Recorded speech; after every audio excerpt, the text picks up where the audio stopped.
Antone's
in Austin, Texas, for a brand new episode of Kill Tony. Here's Tony, it's Cliff.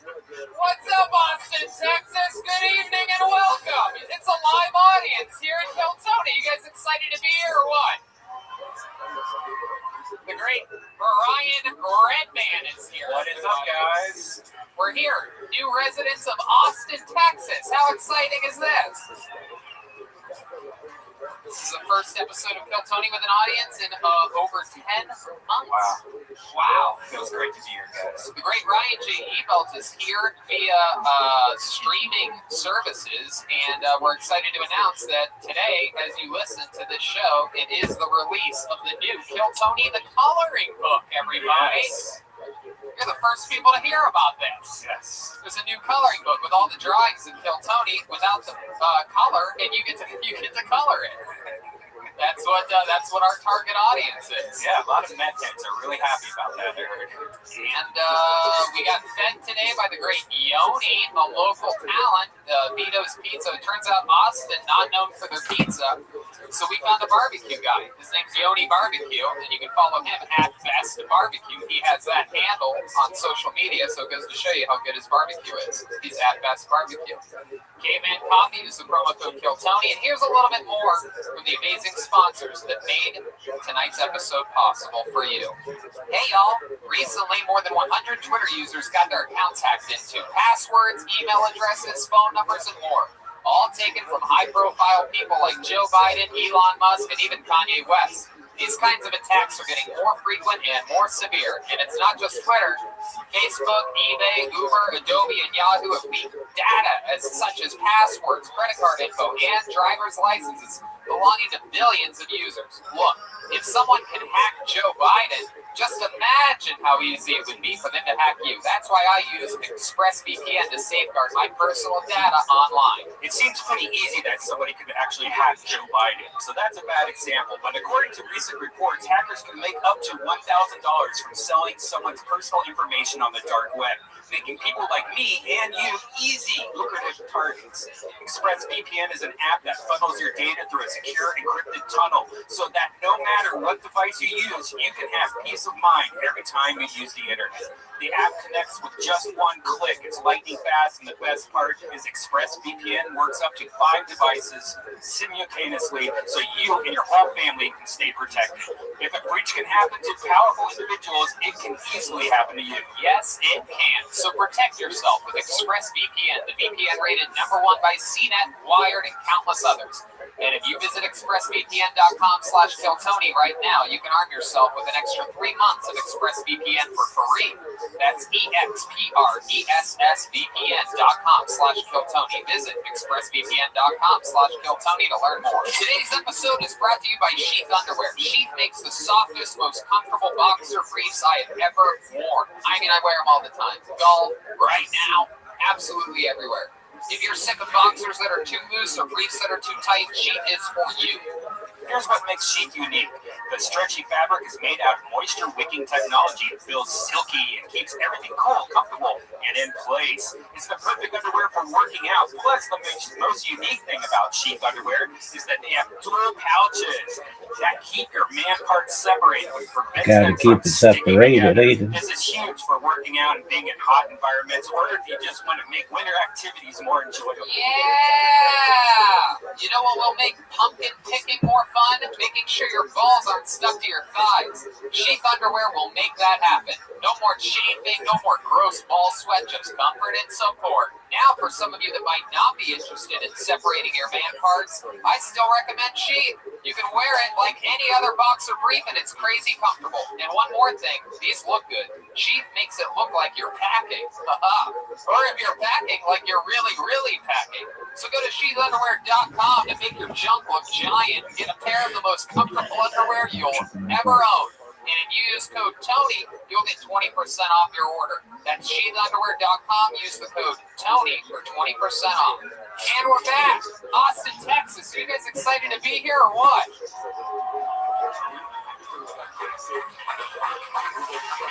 As with all road episodes, we'll go guestless tonight to fill in, to feel it out, and to get comfortable here in Austin, Texas.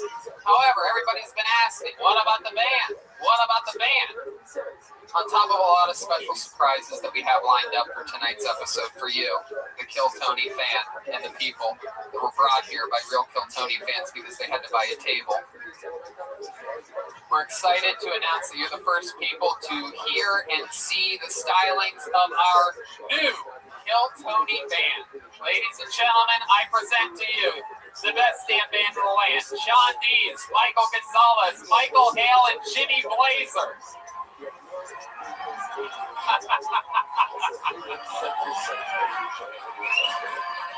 We have a new band, everybody.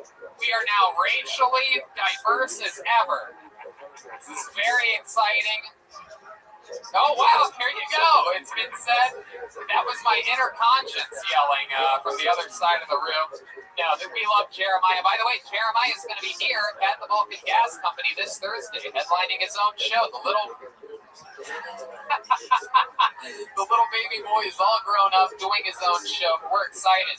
I met John a couple weeks ago. He plays keyboards with the great Gary Clark Jr., and here he is now, on the keys. Welcome to the show, John.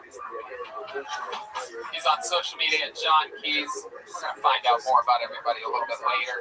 We have a bucket for the first time in absolutely forever. I mean, we had a bucket in LA with 4 or 5 or whatever pre-selected people swirling around the bucket for 5 names isn't any fun. But we're excited to announce that here tonight for this very show, out on that sidewalk right now, waiting, and some of you in this room, over 80 people signed up for tonight's show here in Austin, Texas.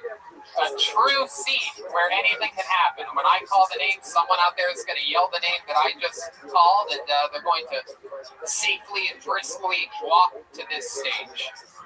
So be on the lookout when someone's going to fall. Just a reminder that Antone's Kill Tony, Golden Pony Productions, and Death Squad Productions are not responsible for any injuries that occur during the taping of this show. So what do you guys think? Should we start this thing or what? We're live for the first time ever. I mean, live with an audience.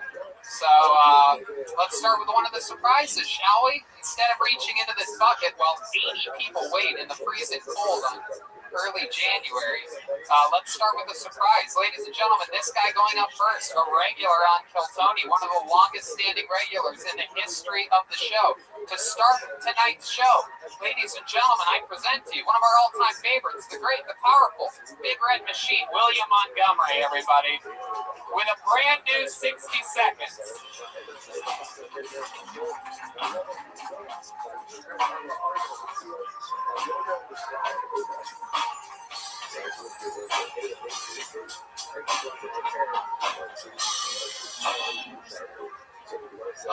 Vanderbilt had a female kicker in football this year. Texas A&M responded by saying, female kickers, what's next? Female cheerleaders? The Texas fans, I guess. I wish the opioid crisis would end so my girlfriend and I could start Rabbi. What up, Skeezer? you want big dick energy? What up, Rabbi? How you Hold on, living? I want to introduce you to my friend. Excellent. What's up, Jesse? Oh, wait, hold on, that's the wrong way. Give me a minute. Here, I'll flip the camera. Oh, there we go. This is Rabbi. Rabbi's the go. What up? How you living, Jesse? We got you a new fan, Rabbi. I appreciate it. Excellent. What's good in your neck of the woods? Yeah, Jesse's the goat. Okay, we got a lot of goats here. What are you guys up to? It's Rabbi. How do you not know Rabbi? Rabbi's like baking. Rabbi, tell them how famous you are. Dog, I've been live streaming my life 24/7, 365 for more than 4 years. I'm live right now on more than 20 different YouTube streams. This is the biggest event in global history. Tell them how famous you are. I am. I've been live streaming 24/7 for more than 4 years. I have more data archived on the internet than any person in global history. I have more social media than any person in global history, and I have more content than any person in global history. Tell them how you're bigger than Mr. Beast. Oh, I'm way bigger than Mr. Beast. Mr. Beast doesn't have 1% of the content that I have saved on YouTube.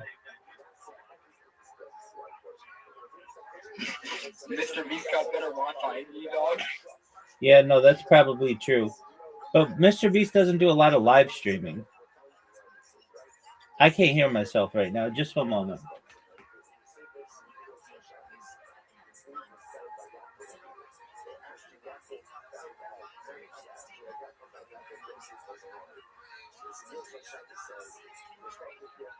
Just one moment. I need to refresh my browser.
All right, let's try that again. All right, let's try that again. All right, let's try that again. Fuck.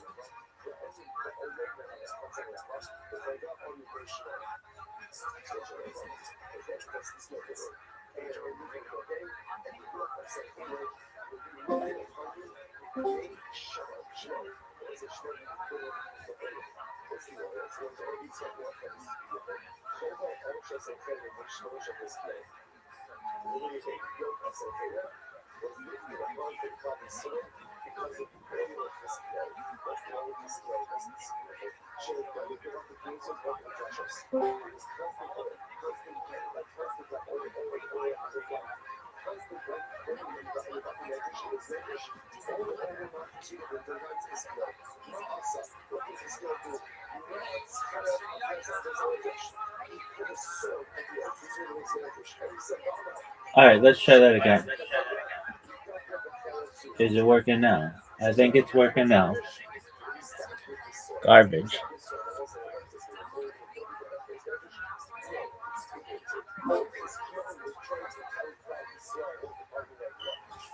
All right.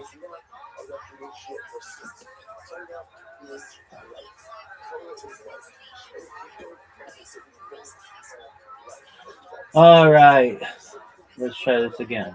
Not working. Why? No one knows.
All right. Any better? Any better? Yo. Yo. Okay, I can hear.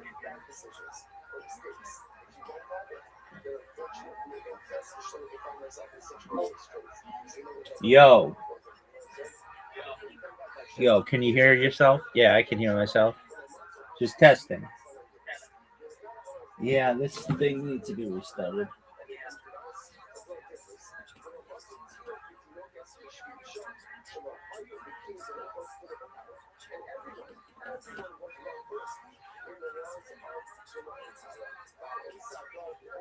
Like Nixon. Richard Nixon is so sexy, Frost couldn't cool him off. No history, people, that's a hell of a joke for people that know history. G. Gordon Liddy broke into the Watergate Hotel, but he couldn't break into show business. So you tell me how life isn't fair. For Christmas this year, I'm going as Santa Claus. Man, these jokes aren't working. Can I do my two last Santa jokes? Yeah, absolutely. Go right ahead. If I was a millionaire and I could live wherever I wanted, I'd probably live at the North Pole with Santa Claus. Say what you will about Santa Claus, but he's not Muslim. Okay, that's Here you go, William Montgomery, starting tonight's show.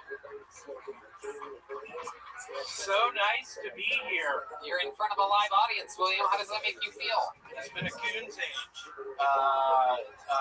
Wait, what exactly? What length of time is Figure of speech. It's like 3 weeks. Who says what, 3 weeks? Who says that? Coon's age is 3 weeks. Who told you that?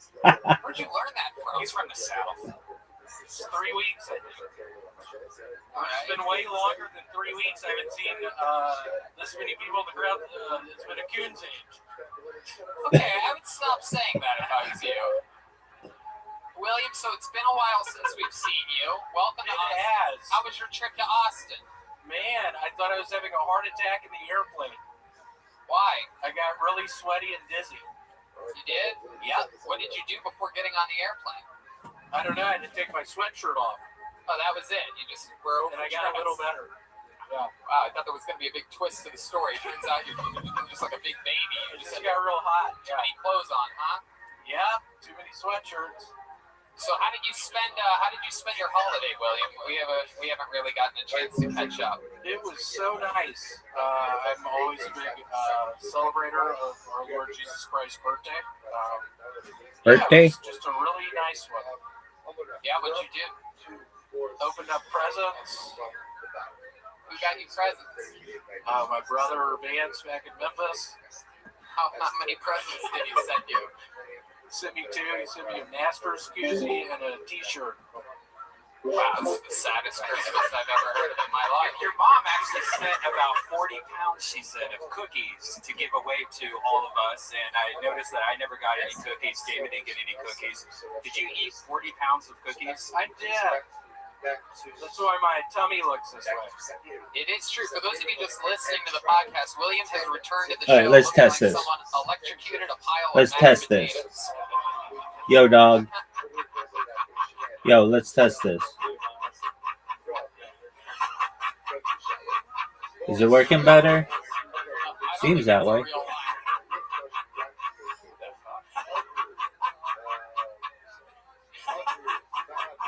This is William Montgomery. No, it is true. For those Yeah, of you this really hasn't gone well.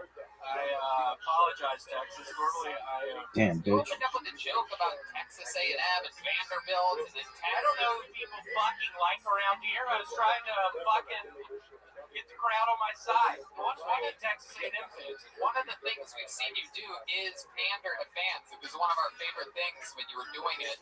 You want to give it another shot? You want to try to pander to these Texas people, see what gets them to go crazy? Let's do it. There's William Montgomery pander.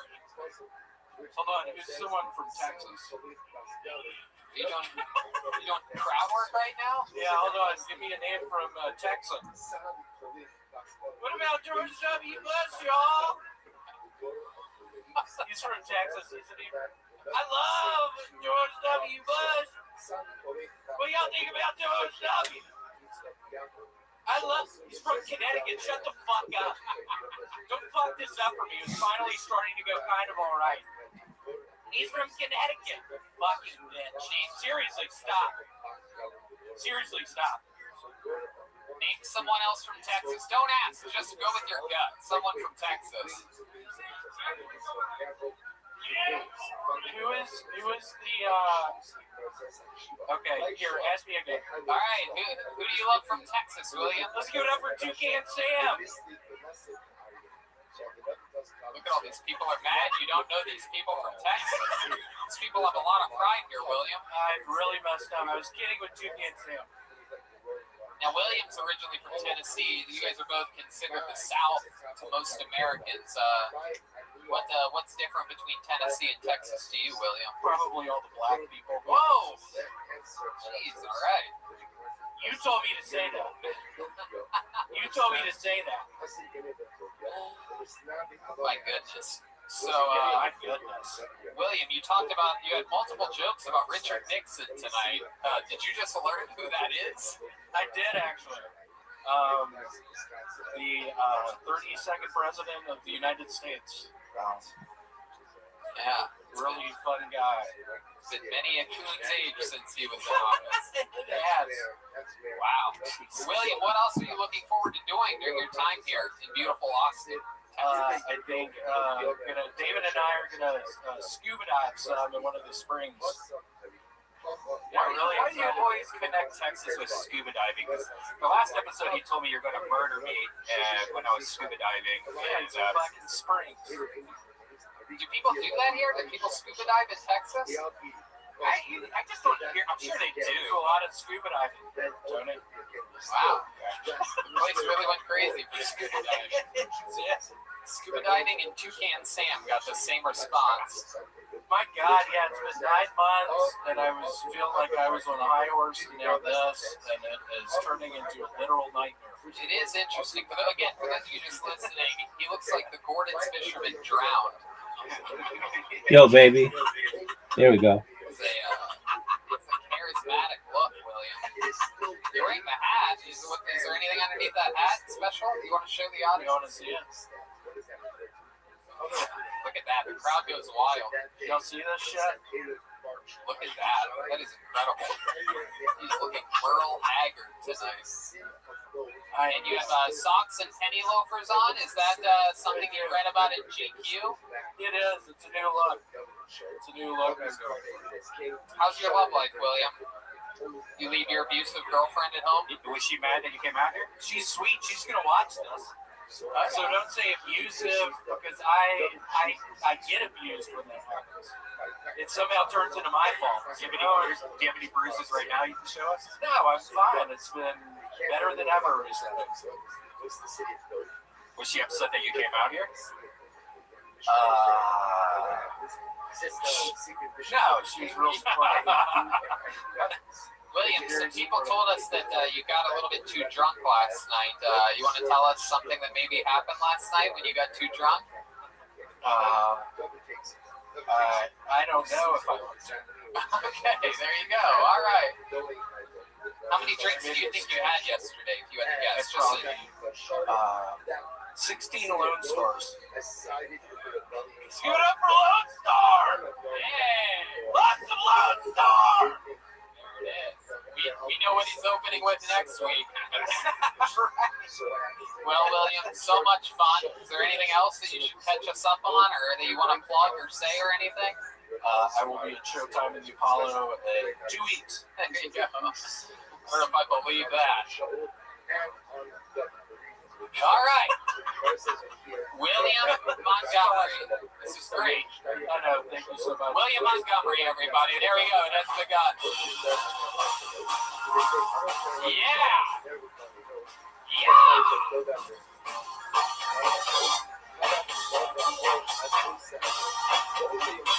God, we have a real band. Yeah, so much.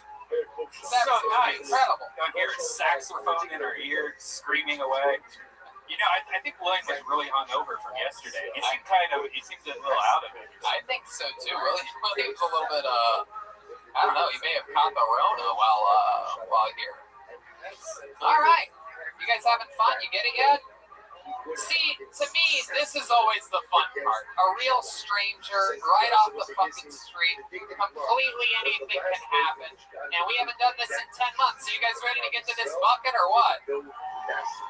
It's been a long time, so maybe you don't know. I pull their name out. Once they start talking on the microphone, they get 60 seconds. At the end of that 60 seconds, you hear the sound of a kitten. And then if they run the light, they bring out the angry 6th Street Bear.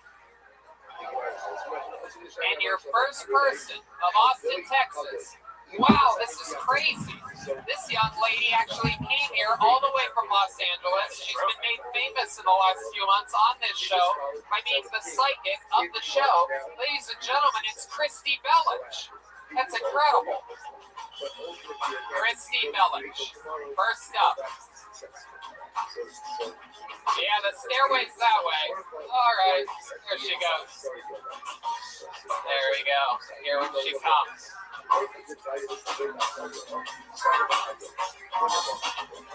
Here she is, ladies and gentlemen, Christy Bellich.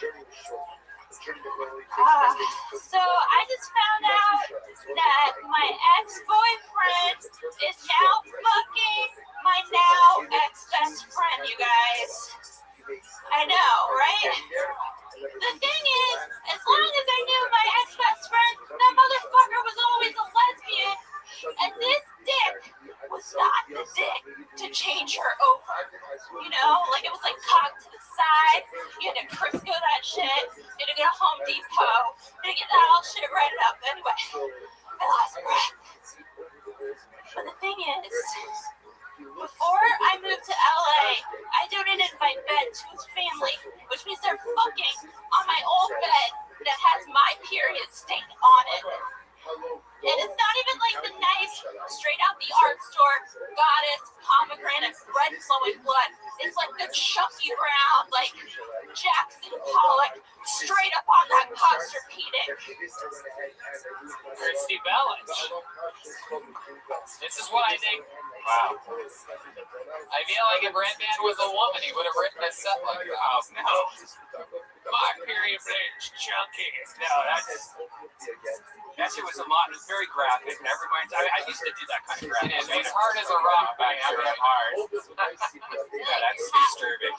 Is this true that your ex is fucking, what was it, your former best friend? Yeah, this is a true story. I moved to Los Angeles with my ex, and then I kicked him out, kicked him straight to the curb. Why'd you kick him out? Because there's, okay, there's a lot of men out there, probably not my lovely musicians on stage, but there's a lot of men out there who ain't motherfucking shit. Wow. You know what I mean? Why was this guy not shit? That's me before I got on stage. He What are you now? What sound would you make now? Wow. Tiger and a goose. What if they? So what happened? You kicked him out. Why exactly? Because, I was the breadwinner. I was the one paying the bills. I was working at a yoga studio in Santa Monica at the time. I was cleaning like yoga. Wait, you want a bunch of bread? Red Band's even harder than it was before. Breadwinner. Okay. Yeah. So how was he contributing? Was he fun in bed at least? I was thinking about his dick earlier today. Yeah. Have you ever they're missing a front tooth, but their dick is really good. So it was cocked to the side, but it was long. So it could get around and could do the job. Wow, I'm about to vomit. Whatever. He's hard right now. Yeah, once you said man with missing a tooth, I got hard as a rock. I'm into that wacky shit. That's why I moved to Texas. Did you drive here or did you fly out? I drove here. Wow, what a superhero. What kind of car do you have? I have a 2013 Hyundai Elantra and it died in El Paso. Oh no, that's the worst. Anywhere but El Paso. I stopped off at a Red Lobster on my way here. Yeah, in El Paso. It hurts me to say this. Worst Red Lobster experience of my life. Who would have guessed that a Red Lobster in El Paso would be? They don't have that fresh seafood at the El Paso. No, we ended up filling up on the cheddar biscuits. Oh, that's cool. It was the only thing that came out. Yeah, I stopped at El Paso also. It was if you go back in time 40 years, even all the signs, the Army sign, had the big cowboy hats still and shit. It was like a saloon. It's like a saloon Red Lobster. How'd you fix your car? Did you get it fixed there? Or? Because of Jesus. Everywhere. Jesus? There were these 24-hour tow guys that just happened to be at the pilot that we were stuck at, and they were able to get. It was the starter, so they taped. This was as ghetto as it gets, but they taped the starter together, and then we had to keep it running. We even had to fuel it up running the whole way here. Yeah. Wow, my goodness. So you're stuck here now. You're not going back. I'm between here and Oklahoma, so I'm doing the road between Texas and Oklahoma. Okay, Texas and Oklahoma, you're bound to find another guy missing teeth. Incredible stuff. So I find it amazing, that we've always talked about the incredible bucket, how it writes its own storylines. But out of all the people that signed up, you got pulled first tonight, and we have known you on this show. You've become literally a once-a-month regular. For those of you that haven't been keeping up to these non-live audience episodes, which I completely don't blame you for. But you've been doing psychic readings famously on the show. Do you have anything prepared for tonight that you might be able to do?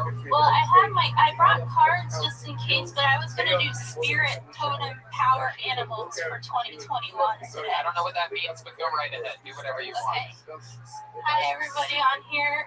So I was going to say, everybody out there has a spirit, totem, animal, and I was actually at a yoga center this weekend, and I was meditating about tonight, and they said I was going to come up and talk to you about how you're the golden pony. Okay. But really just to tell you you're a very bad pony. This is getting weirder and weirder. Why am I a bad pony? This is disturbing. This is your lifelong task, is to figure out how to be a better pony. Christy, I'm starting to figure out why you got guys with missing teeth walking out on you. Everybody has a totem that they use to help them get through some shit, So my question for you guys is, what is your animal spirit totem to you? And I'll tell you what your animal spirit totem is. I don't really get it. You go ahead, Red Band. I have no idea what she's talking talking about. Yeah, we're confused, Chris. We're not that smart. We just made friends with Joe Rogan, and the rest took off. Right. Okay, well, what animal represents your spirit? What represents your heart? Why did you call yourself the Golden Pony? Is my I didn't call myself. My friends gave me that nickname, and unfortunately, it stuck. I didn't really like it when it started, But you kept it because you didn't like it? It wasn't. The nicknames aren't really anybody's choice. You know what I mean? Like, I don't really like the Golden Pony. Red Man doesn't like it when I call him the human breadstick. You know what I mean? Like, you don't get to choose these things. You know what I mean? Do you have a nickname? Did anyone ever give you a nickname? The Firewolf. The Firewolf? Yeah. Damn. That's a lot better than Icy Pig, I'll tell you that. But, okay, that's not really okay. Everyone's got to... Just kidding. Is it because of my tummy? No, not at all, Christy. No, I was talking about, you're just a little bit nasally. I like ice cream. Okay, all right. I think you and William can go hang out and, I mean, if you told me I was coming on stage, I would have brought my cards. I would have been ready, This is the actual show, though. You became popular on the show during a downtime in which you were pre-selected, but this is it. Now people don't know. But I'll tell you this: you've been on so many episodes lately. We're just going to keep speeding through it. This was great. I think you were fun. Thank you. In fact, that's one of the best performances by a female comedian I've ever seen in my life. Christy Village, everybody. There she goes. Let's get back to this bucket.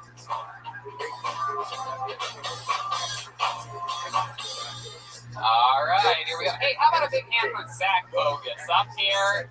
Everybody's 6 feet away from one another. We're all socially distanced. He's switching in brand new. We're not even sanitizing the mics. We are switching out the microphone between each one of these monsters here tonight. So, Zach Bogus. All right, this looks like a brand new name. It's been a long time since I said that. Make some noise for your next comedian, Greg Larson, everyone. Greg Larson is next on Kill Tony in front of a live audience. God, I love this music. Here he comes. Here comes Greg Larson.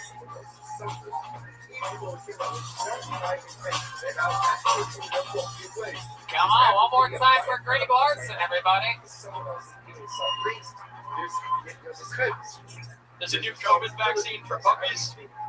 The main side effect is, aww, says something.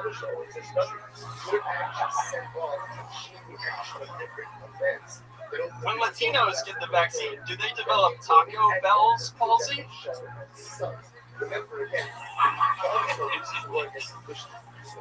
The virus mutated right when we got a vaccine. That's messed up. That's like finally getting the balls to break up with your abusive girlfriend. And she says, "You can't leave me. I'm pregnant." I'm like, screw a vaccine. Get me to the closest staircase. This is no dirty.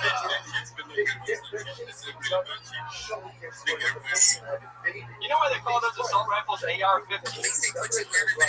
And that's how old they are. I'm Greg Larson. Thank you very much. Wow, look at that. Signing out at 58 seconds. Greg Larson. Welcome to the show. It's exciting. It's like William Montgomery if he took vitamins. Yeah. Here's the choice. It's summertime. If anybody wants to speak, you're welcome to just request it. We let everybody have the mic, so if anybody new that's joining in, have any questions for us, we're happy to answer anything you have in mind. We're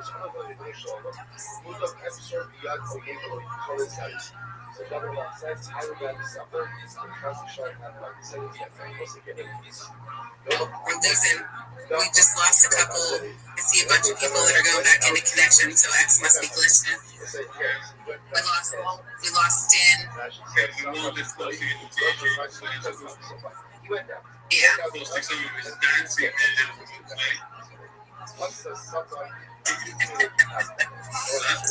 We do have a TG, so if you guys go to our main page, come join us over at TG. We have You told me I was in charge. Rabbi, you can speak whenever you want. Thank you so much, Capybara. Is this the same Capybara coin that was launched maybe like 3 or 4 years ago, or is this a different iteration, if I may ask? No. So we wanted to make something special. We did a project. A lot of us was on that project, and I made a really wanted long term. Unfortunately, it got put in place as a holiday narrative, so it didn't last. And we still did it for like 40 days straight. But we wanted to make something long term, and like a big Capybara coin has really been pushed on Solar. You haven't seen a Capybara coin past the 10 million mark. So we wanted to make a future Capybara coin. We wanted to do something special, use a little bit special tactics when launching. Like we love to do the slow books, build a community, build up a big base of admins and so on in EG.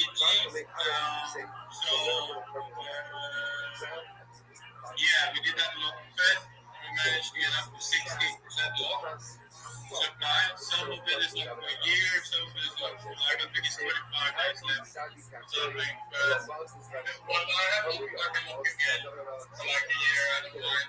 So the community I think is going to be pretty much. Thank you for answering my question. Yeah. Do you have anything else? No, I remember maybe like 3 years ago there was a Capybara coin, and I think I'm still on their Telegram, and I didn't know if this was the same iteration of that or a totally different project. So you answered my question. I appreciate it. Yeah, we do have a lot of cool things going on. Like if you go to our page, we have we're on TASA, which is a new social media platform that's going to be launching at the end of the month as well. And most of our team members have bought up the NFTs that they offered. They only offered 20 of them, and we have 10, which will give us priority posting and like VIP status on their Go Live. So we do have a lot of things in the works. We partnershiped with a music artist that they're also featuring on TASA. His name is Ziggy. He's going to be at Coachella. So we're doing a collaboration with him. And we just have a lot of things going on. We just signed a partnership with Kid and Bolt as well. So it's worth grabbing. If you're not already in, it's worth grabbing a little bag, a big bag, and just holding them and seeing where it goes from here. Because we're only going to go up. We're going to keep climbing. Yeah, let's see. I don't know. Most people probably feel a little bit similar with me. Spaces, like the reason why I started to launch again was everything. I'm so tired of how the spaces are and how PTs in general right now. Like, everybody's going to launch projects now because they're so tired of trading. Because there's only Rothschild crocodiles like condition. But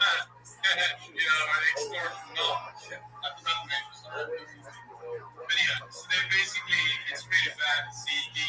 Now we saw a little bit of a step up in 2026 where it looked like it was going to get better, but it's still a lot of launchers. And we want to try to create as safe of a community as possible. Like we're doing the logs, we're doing the listings, we're trying to show people that you can have a dev that is not a dick and bring back a little bit of a old school vibe like we used to have a CD before where you can actually the dev is protecting the community and the teams doing as well. And you can ask any question if you want to learn something, you can learn something. You see, I think it's cool to teach something.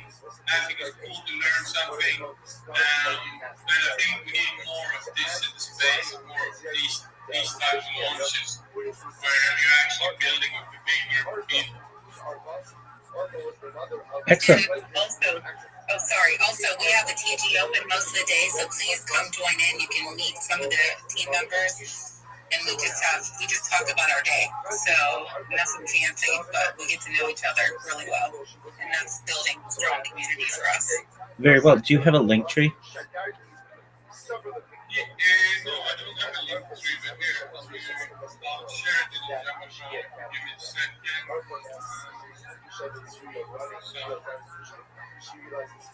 I'll share it in the spaces. You check the jump. There you go, CA. If you search up on CA, you will get the TG, the text community, and you can see the Steve flow dashboard on everything that's locked. Although it's on forward and everything like that. It's a very informative post. Yeah, if you need anything else, I can send it to you with that. Very cool. I appreciate that. And if I may ask, why did you choose capybara as the mascot? So, dude, capybara, I just started seeing a lot of capybaras around different social medias that I was using. I saw the capybaras with crocodiles, and I don't know, I just started seeing them a lot more. And I love capybaras, and I love this. I did a little bit of research about it, and I just felt like, I launched it because I felt like they were going more viral. So it was going to be like me, you know what I mean? And then upon doing more research, I found out that they're always basically viral. It's one of the most viral animals in Asia and stuff. It's a joyful animal. Like I can look at capybara basically. My whole portfolio at 40% mine is, probably have a smile of the capybara videos. And it's very meaningful, and it spreads joy, dude. I think generally that's very important when you're doing a meme, especially long term. Because if you're doing something long term and you're paying it for a couple of months, or you need to have something that people can get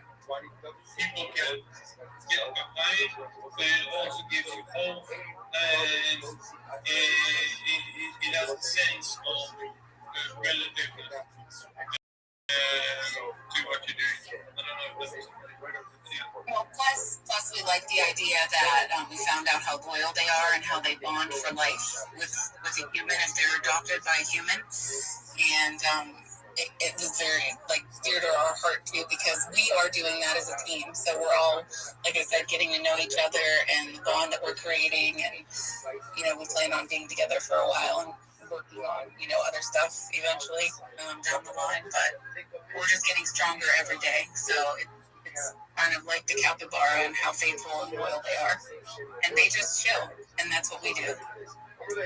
So. Excellent. Well, I appreciate you providing me those links. I'm going to take a look at them, and just if I think that it's a prudent investment, you may have a new member of the community. And thank you so much for the time that you took to share. And I hope you have a wonderful day. Thank you. Thank you for coming and asking.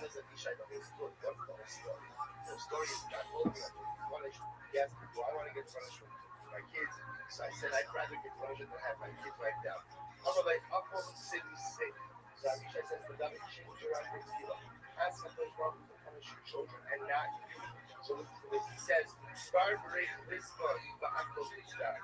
So as people say, better for my grandson to sell wax, but I should not suffer. This is what it's at. The natural that falls on parents to have a house on their children.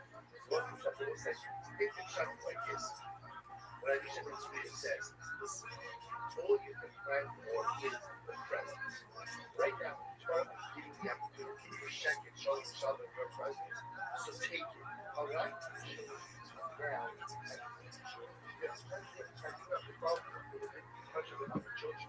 You have a perfect time to see it and to fight. And for 12 is giving the opportunity now, practice. To change your circumstances going forward. So swap your people around, position around. Amalei, so Marciogi, Saya Bahada, Dino Simba, Yahoo Abisha, and Sri, so ultimately, that was about that. But Abisha, can you help me down? He says that Abisha is very helpful. Abisha, Abisha, David, David, and it's zero the person. Abisha, so Abisha, say, I'm a client outside. So don't say, so I have this. So Abishai doesn't have one of them. So Yishki is running after them. When they come to the skip, on our skip day, we stand in front for a second, let's just turn around and fight. So they trade, I'm going to trade for you and go to the house. They stand there, they have a second, they get drunk. Welcome to the show, Greg. How long have you been doing stand-up? Just over a year. Just over a year. All of it here in Austin, Texas? Almost all of it here, yes, sir. Born and raised here? No, grew up in Elk River, Minnesota. Elk River, Minnesota. Elk River? Elk River. Oh, that's a long tough. Elk River. You like how he does with your elk? Have you ever tried holding the microphone with one hand? No. I can't. If I hold it with one hand, I shake like crazy. Wow. All right. Greg, what do you do for work? I'm an author. Really? What have you written? My last book was a memoir about college. My forthcoming book in April is a memoir about 2 years I spent as a clubhouse attendant for a minor league baseball team. Wow, look at that. From Moneyball to Funnyball. Look at you. Very interesting. You like that, don't you? I love it. I'm in the Writers Guild. Are you? No, sir. You're goddamn motherfucking right, you are. Nice. So, wow, that's cool. But you make money writing books? Yes, I'm right now living off of money I used to make as a ghostwriter. Right. Saved up there, and now I'm trying to make it until my book comes out in April.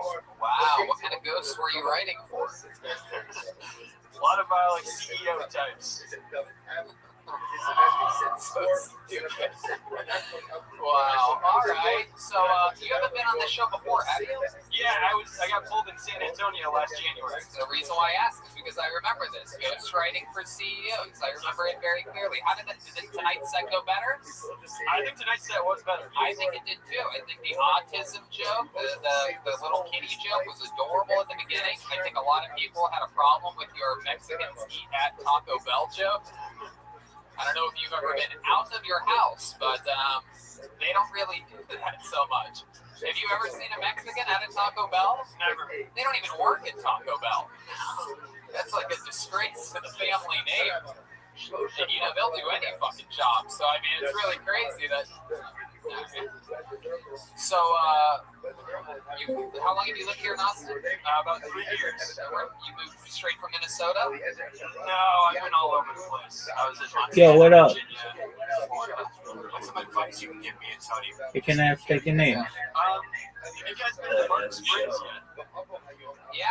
Actually, I went there today. They have a car wash. It's called Martin Springs Car Wash. That's the only reason I know I was in Martin Springs. Rabbi Yeah. Rothschild. What up, pimp? How are you? Kicking ass, taking names, baby. Thankfully, what's good with you? Just chilling. Okay. Just chilling. Trying to get a job at Sherwin-Williams. Oh, no shit. Yeah. Why do you want to work there? Extra mile. Okay. Something to do. Free t-shirts. Did you get, did you apply? Oh, I just found out today about the application. There, and then there's a hardware store too. Look at you. Okay. Have you ever worked in coatings or paint? Yeah. Okay, so you know what's up. Do you know anyone who works there?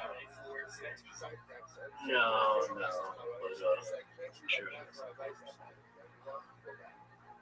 Yeah, dog. I don't have any service out here. My phone is useless. So what's that job consist of? Just like making paint for people? Make some paint, selling it.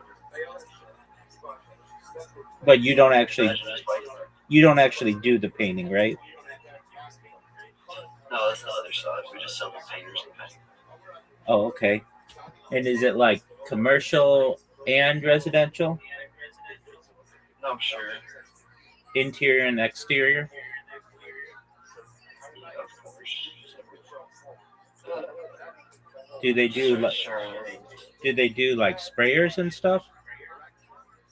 I sell all of that. I sell the paint, sell the shirts, sell like anything, paint and accessories.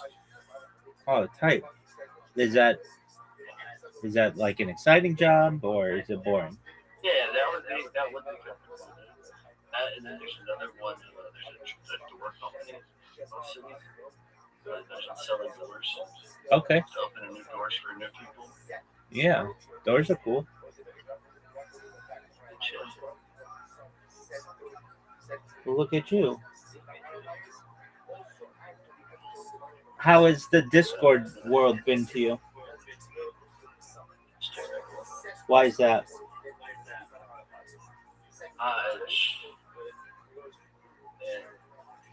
It's just a matter of where you go. It's not Discord. It's just people on it.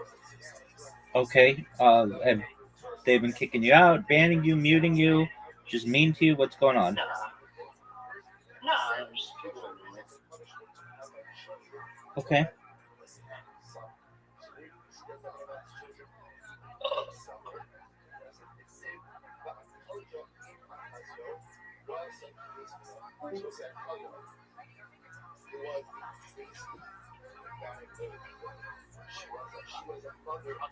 Is that like that super long free pool that you go to and it's like it's free right now, it'll be free, but then it'll cost money once spring comes. Actually read that.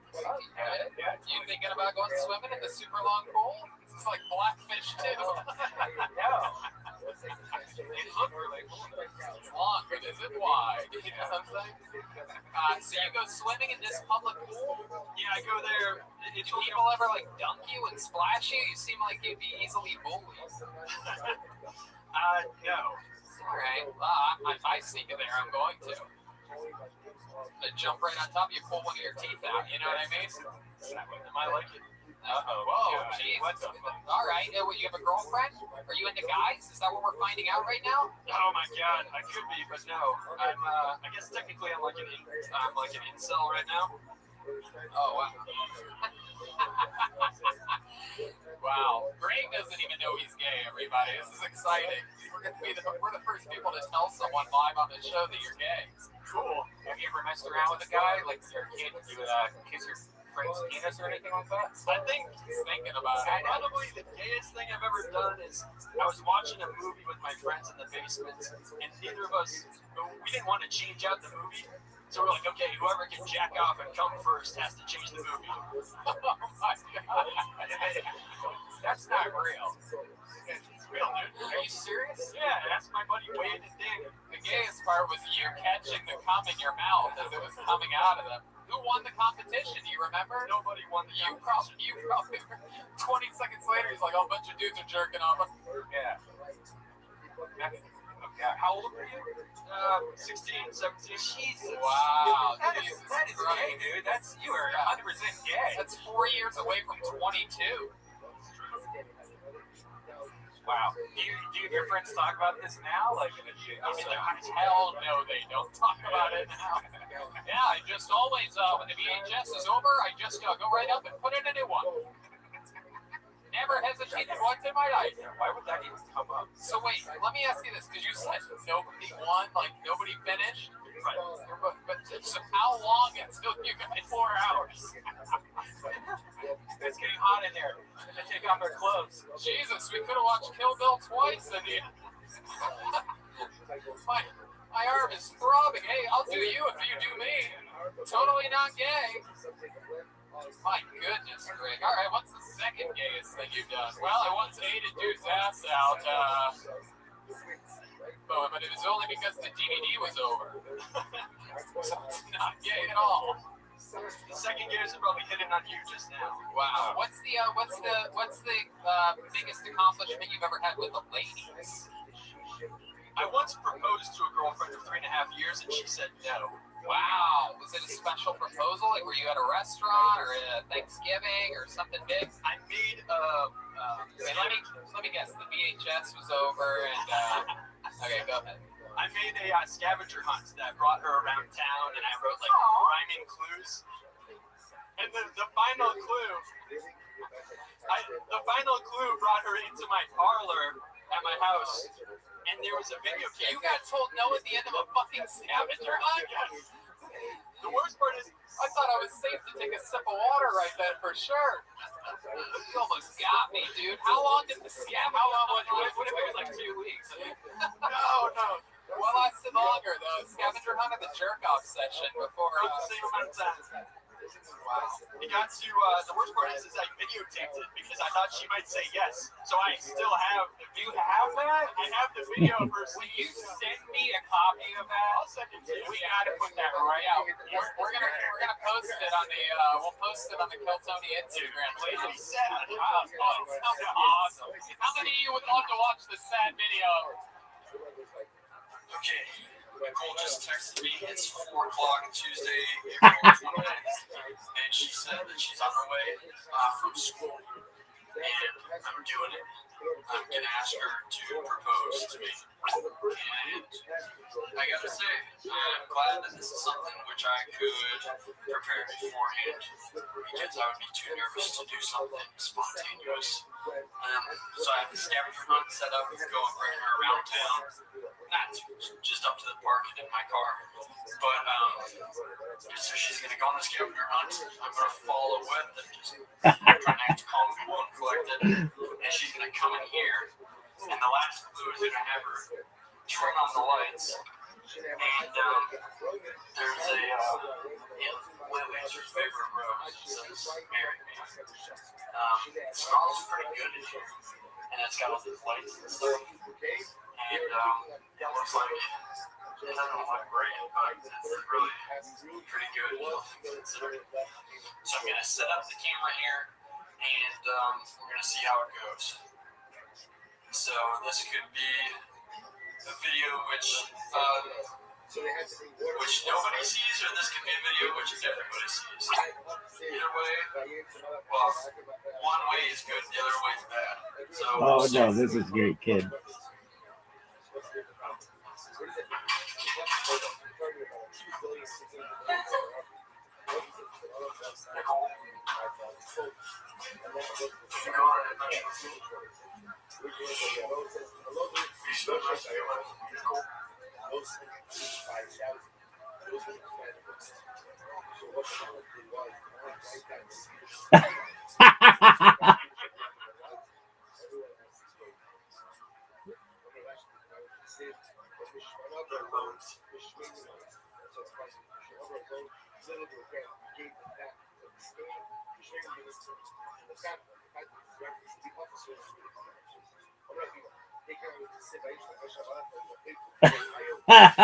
Oh no.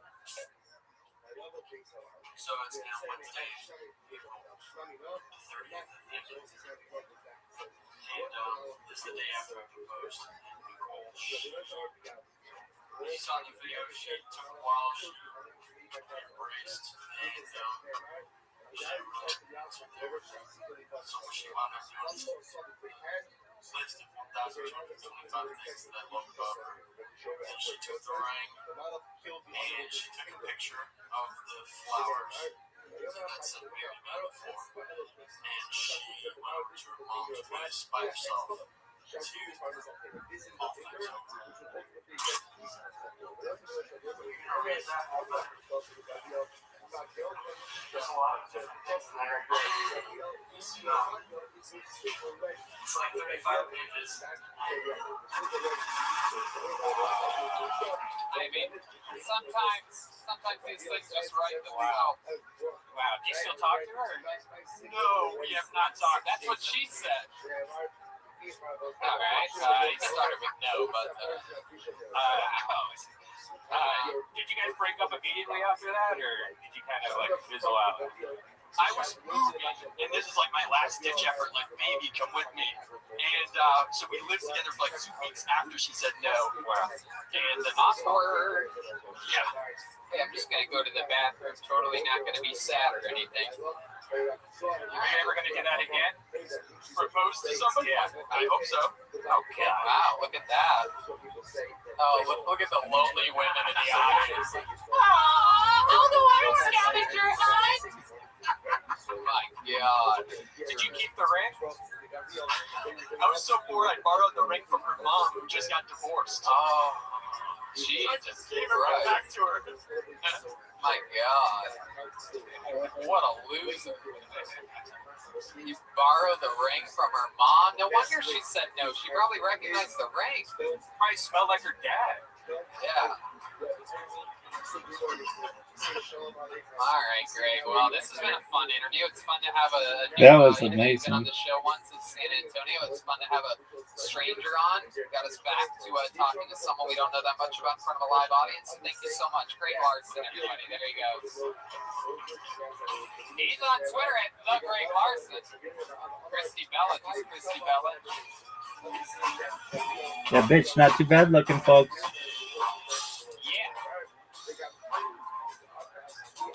There's Zach Bogus. Zach, if you want to move that stool back a few feet, maybe towards the keyboard. Hey, Toe, can you give him my email address?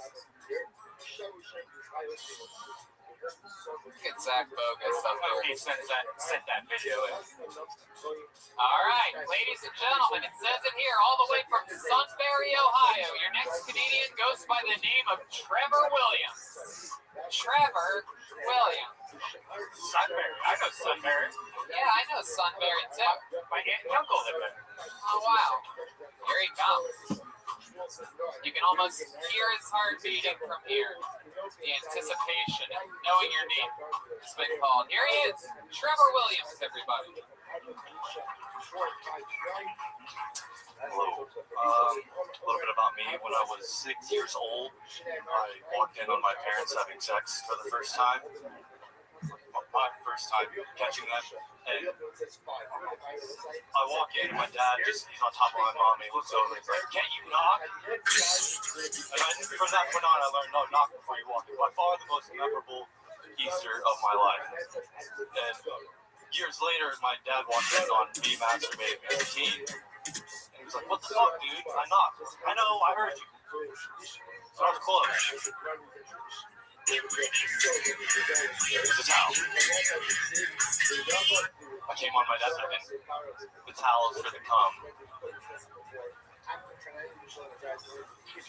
I don't have distance like that, I'm joking. A little bit sure about me. Arnold Schwarzenegger is like one of my favorite actors ever.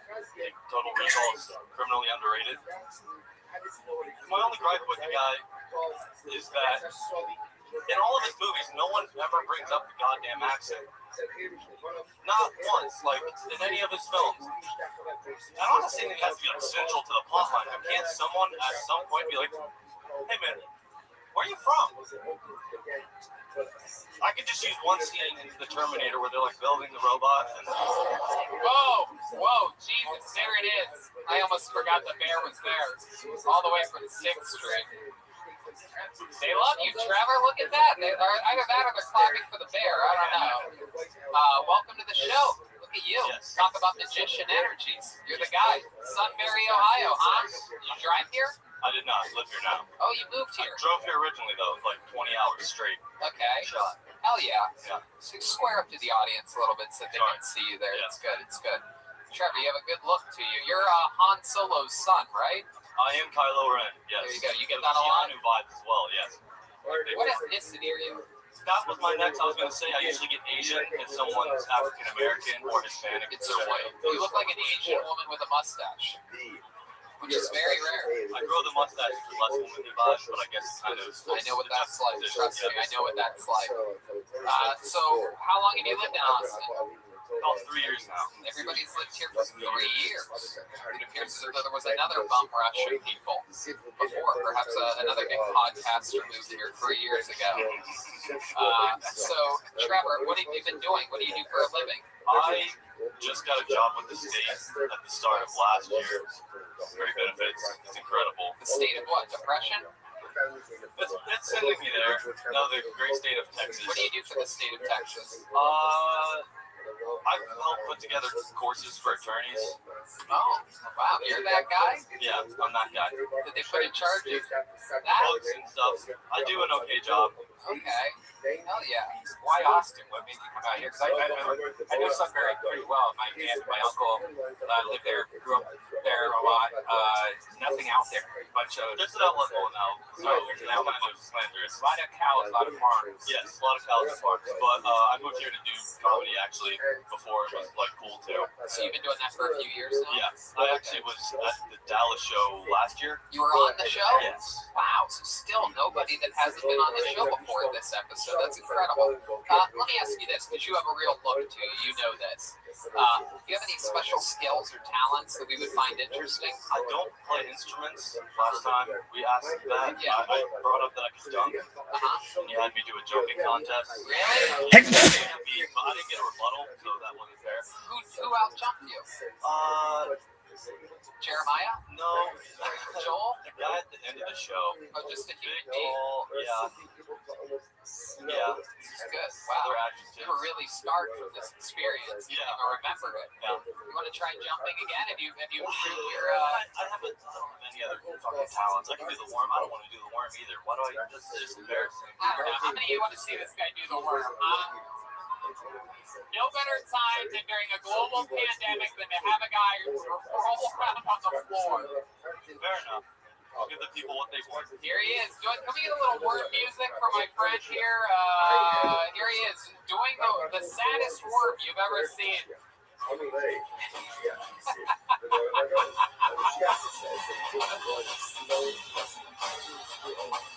Wow, this is the dumbest show of all time. Incredible.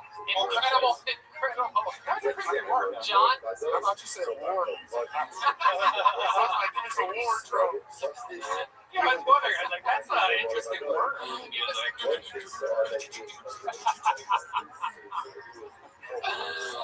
Oh my God. By the way, your Arnold Schwarzenegger joke, I love that. That's a good point. That's a great point. That's why I was trying to get. Okay, what's the ending to the Arnold joke? So the guy in charge of communications putting Arnold together, and he's like, "Hey guys, you know what would be awesome if we gave this guy a Nazi accent? Ha ha ha ha ha ha ha.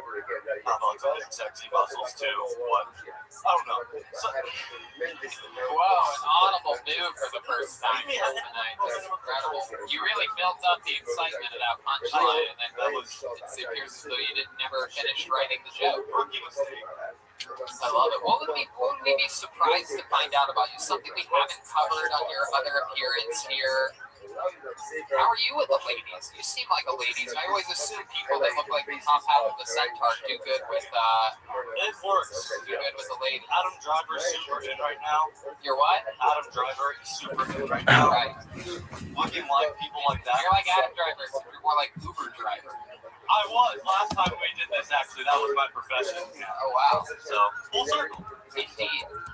But how about now? So people are into Adam Driver. So what's happening with you? I've actually been in a relationship for like most of the time I've been here. But What does she do? she works for Favor. It's like Uber Eats, but Boston, Texas specifically. You can get more shit Yes, though. Redman. It's hard to get. Right. Redman's hard as a rock.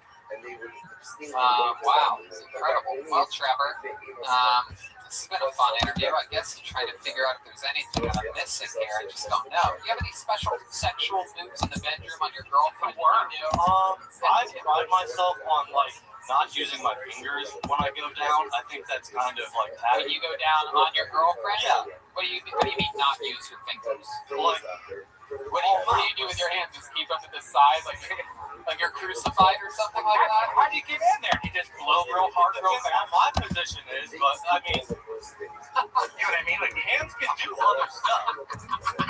I think that's how hard. If you gotta spread it apart, like when you just blow real hard into it until it opens up. And then Is she ever impressed? Is she ever like, I can't believe you can do that with no hands like that?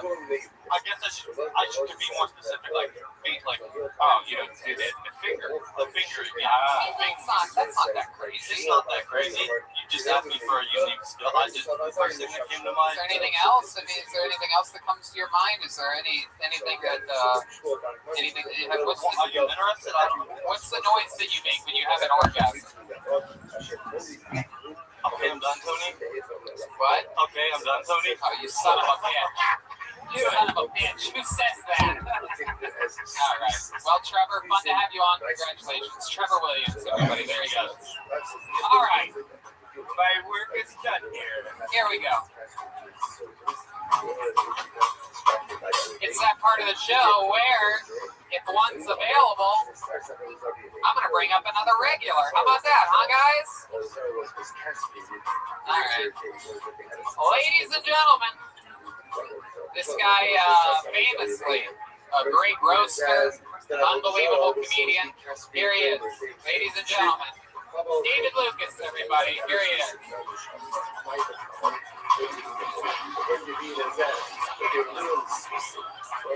Come on, David Lucas, everyone.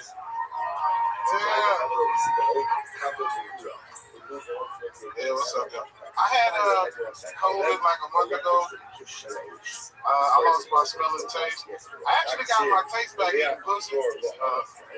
I knew I got my taste back when I started tasting pennies.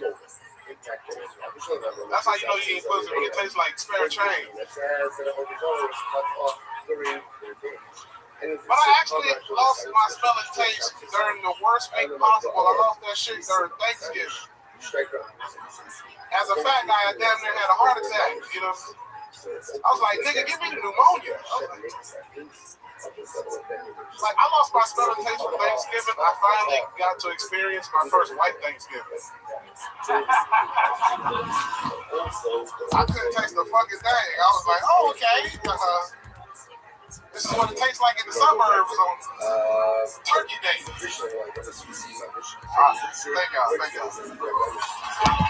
There he is, David Lucas. Welcome back. Lost his smell and his taste and gained 80 pounds. Spent his lockdown locked in the refrigerator.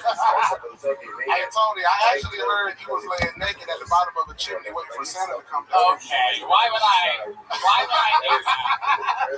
You know why you would do it. Why would I lay naked waiting for Santa Claus? You was trying to give him a candy cane. Jesus. David Lucas, everyone. Everything really is bigger in Texas. Incredible. Yeah, you got COVID right before we recorded our last 4 episodes. So like he just disappeared off the show for like 2 months. It looked like I wasn't on that month. Hell yeah. So what's been going on, David? How are you? Shit. Trying to meet some women out here. Yeah, how's that going? It's tough, bro. Tina's the bitch out here, bro. Is it? Why? I paid $30 for the extra swipes and everything. You did? You pay extra money? Yeah. Unlimited swipes to tell you what a bitch like you. Like, cause like I don't know how to meet white women in Austin. Like they kind of liberal, but they also like voted for Trump and shit. You know what I'm saying? Yeah. So it's like I don't, like, you know, in LA, you know how to approach a white girl. Like, hey, you want to go to Whole Foods and get a smoothie? So you're here in Antones. This is the home of the blues. Hell yeah, our buddy owns it, right? Yeah. Yeah, damn right. My boy Keys on the keys. Yeah. This man is fire, dog. David got excited when he found out it was the home of the blues until he found out it wasn't the cheese. Hey, look at that. Ebony and Ivory. Tony just wants to be the first gay mayor of Boston. Oh, come on. I'm pretty sure the mayor of Boston that they have right now is gay. Yeah, you see that? I keep up on my local politics. Tony flies back to LA every Thursday to get his ass bleached. Why would I do that when I can easily get my ass bleached here? You look like Booty ate a blowfish. Oh shit, we back on this. We got a live audience, guys. There. I ain't been this shit in like 9 months, bro. I miss roasting this cuckold. Yeah. It's good to have you back. You've been letting cats poop on your head.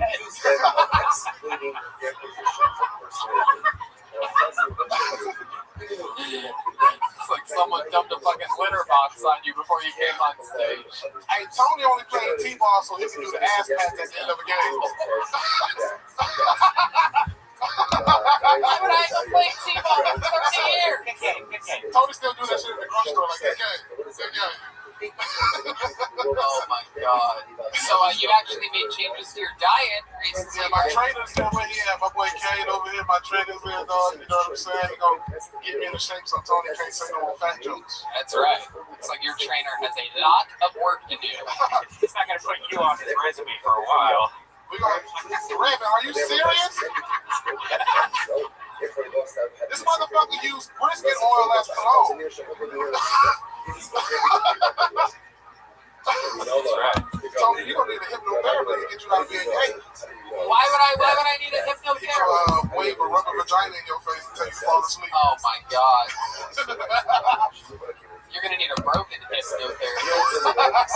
Carrying around all that weight. I love you trying to wear a black shirt to blend in with the background and everything. Oh no, I'm not that big, it's just the curtain, everybody. Hey, Tony's skinny ass looks like a microphone stand. Motherfuckers started walking up to you to do their minutes. Son of a bitch. Tell these people about the dietary changes that you made. Shit, that nigga cut out carbs. I'm sad as a motherfucker. All my favorite shit got carbs. Yes, it does. But now you're like eating chicken, right? Like I eat meat now. Yeah, I eat meat now. How can I be in Texas and not eat meat? You know what I'm saying?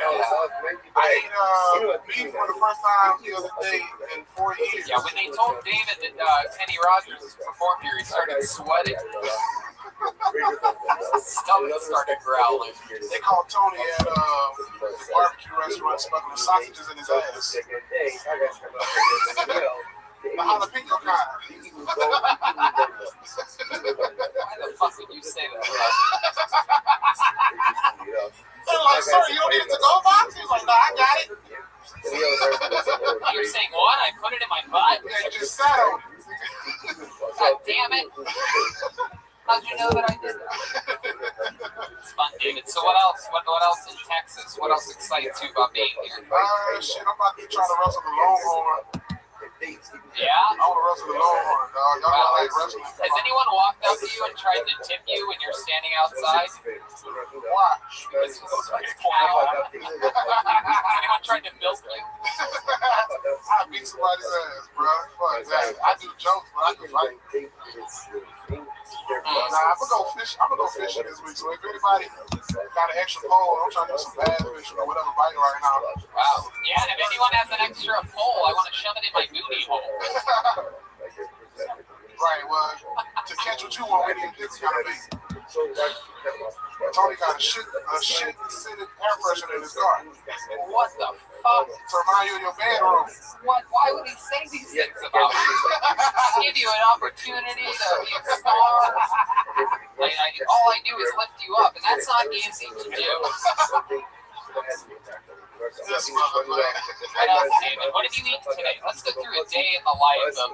Shit, earlier I had a bone-in beef rib. Me and William shared that motherfucker. Wow, bone in. My goodness, sounds amazing. I almost put that bitch back when I saw the price. How much was it? $30 for a piece of meat.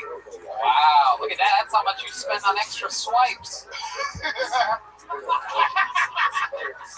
That's a swipe's worth of beef. So shit, I had a bone-in, bone-in rib, a beef sausage, some smoked turkey. How much? Me going berserk off the perks for them blues. You know that pussy tight, so it hurt. Made you twerk before. Me going berserk off the perks for them blues. You know that pussy tight, so it hurt. Made you twerk before. Me going berserk off the perks for them blues. You know that pussy tight, so it hurt. Made you. My boyfriend's family. Auschwitz?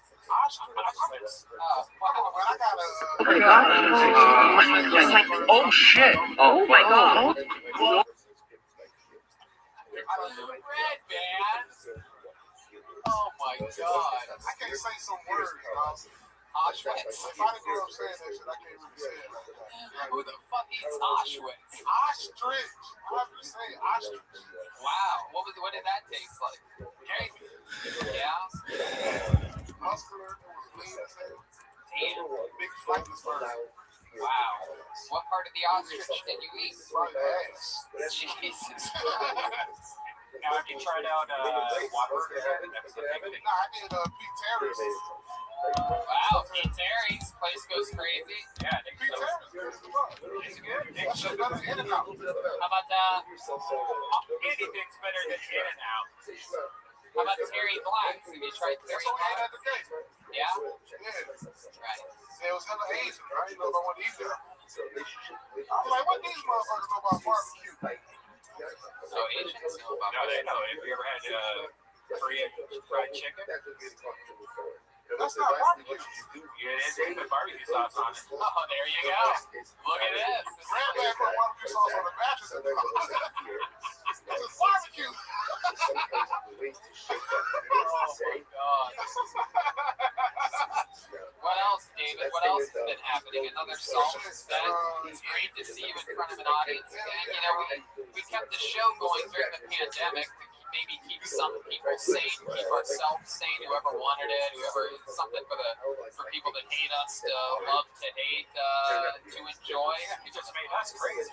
Yeah, you know, and it's definitely, you know, you're a real stand-up comedian and affected without a doubt your timing, your beats, not having an audience, and doing things over video and with no audience in the room, and here you are right back, and it's been 10 minutes, the crowd's been enjoying themselves, you're right back at it. But, thank God. So, for everybody who follow us, we're recording another breakfast edition. Austin edition, so y'all have that. What else? The Patreon. What are you doing, just plug into this? You say what I've been doing. I got my new YouTube show called The Fat Pessimist. Oh, okay. So basically me being pessimistic about all types of And fat, don't forget about fat. Not just, you just mentioned Jesus Christ, sir. I bet you won't fight me. Yeah, Jesus. Exactly. Shut the fuck up. I'm the same guy that hates Jeremiah. Yeah, but I'll beat his ass. Yes, a lot of anger. Did you sign up, sir, to keep yelling things? You did? I hope you don't get up, bitch. Oh, I hope he does. Oh man, I hate it when white guys say things sort of black. They're like, He wants to say, I fuck with you, my dude.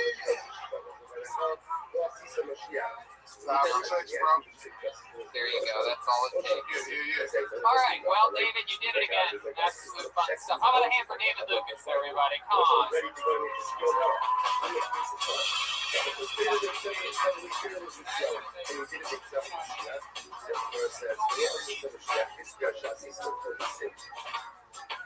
Zach Bogus. Let's get back to this bucket, shall we? All right. I'm positive it's this person's first time on the show. I would remember this name if I saw it before. Put your hands together for Nakia Marrero. Nakia. For Nakia Marrero. Do we have a female? Is this a female? I do believe so. Yeah. Here she comes, everybody. Let's go that way. Here it is, our first lady of the night. Nakia Marrero. Make some noise for Nakia, everybody.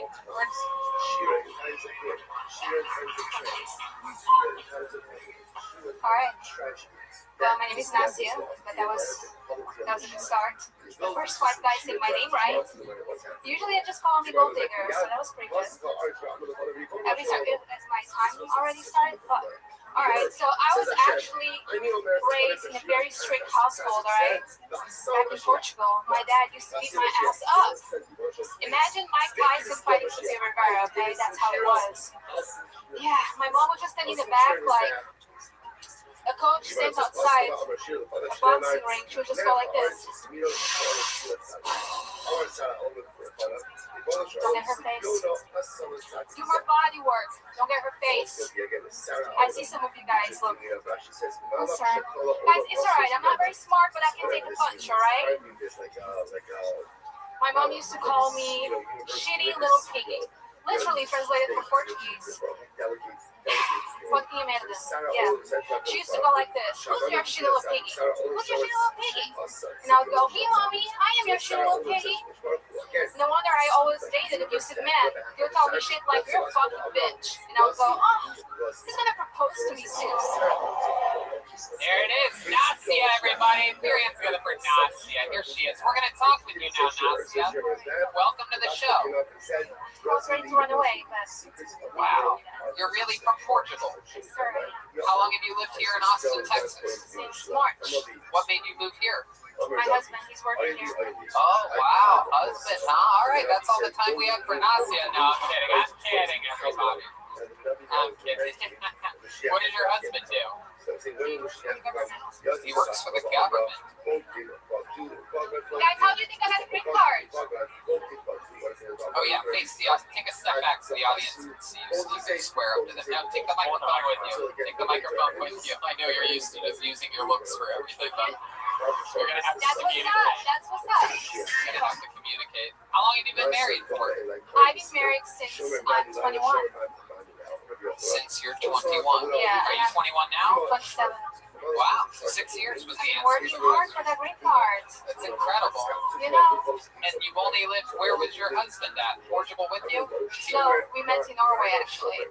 Wow, look at that. You found out he lives in America and you fell in I love. was like, fuck, I gotta work on that. He's the only American in Norway, you know? And he's from Arkansas, so look at my luck. Wow, look at that. Incredible. What does he do for the government? I cannot tell. Wow. Sorry. My goodness. Very cool. That's some interesting stuff. What do you do? What department store do you spray perfume on people at? Casey. Dude, I'm living, look at me, I'm living that Orange County life, you know what I mean? What is it? What do you do for work? I don't do shit. Really? I mean, I do comedy, I'm trying my best, you know? Yeah, how long have you been trying? I've been trying, actually. I started when I was 21 in Norway, and then I had a break for 3 years. This is the first time in 3 years. Wow, congratulations. Welcome back. Thank you. Does your husband tell you that you're funny? He has to, yeah, he has to. Right. You guys still like sexually active, or what do you do? No, it's been a few years. Is that true? And that's what happens when you get married, dude. Is that, wait, hold on a second. You guys haven't had sex in years, or are you joking? Is this one of those wacky Portuguese jokes? Next question. Wow. Well, that's fun. So when's the last time you did have a job? Portugal? Would you do like No, I was a flight attendant. You were a flight attendant? Wow. What airline? I know it wasn't Virgin. Definitely not. What airline did you work for? At least I don't look like a virgin. What airline did you work Etihad. for? Etihad is in the Middle East in Abu Dhabi. Oh, okay. I know that one. I'm sure you do. Absolutely. They had a major air disaster. Etihad air disaster. It's a 5-star airline, but yeah, sure. Yeah, absolutely. There's a lot of 5-star things. The Red Lobster in El Paso said 5 stars too. Sure. Interesting. Anything crazy ever happened to you when you were an airline attendant? A lot of crazy shit happened to me. Yeah, like what? Like, once we thought we had a terrorist on board. Wow. But then he just ended up calling me Brazilian, and I'm Portuguese, so that's quite a terroristic act. I hate Brazilians. Portuguese people hate Brazilians. No, we don't. Well, I mean, we speak the same language, but we're like the other side of the world, so it doesn't really make sense, you know what I mean? Sort of. I don't really pay attention to what languages speak because I'm an American, the greatest country in the world. You know, we just sit around talking, waiting for the best people from the other countries to move here. Yeah. They have a chance. From the other shit countries, right? Yeah. So that's fun. Do you have any special skills or talents? You seem like the kind of young lady that's into Yeah, I'm taking your girlfriend for a glass of wine. Wait, what? I heard she's feeling quite alone here in Texas. So we had a few friends in common and we were talking about taking her for a glass of wine. What? Wait, what? I'm so confused. Say that again. You don't have a girlfriend? Yeah, I do. Go ahead. Okay. She's not feeling alone here in Texas? No. No? Why would she feel alone? Because she's with you. Oh, it was a roast joke. Sorry, did you know my Setup was longer than a flight from Portugal. My God. Jesus. Have you ever thought about working with puppets, perhaps? Or, Jesus fucking Christ.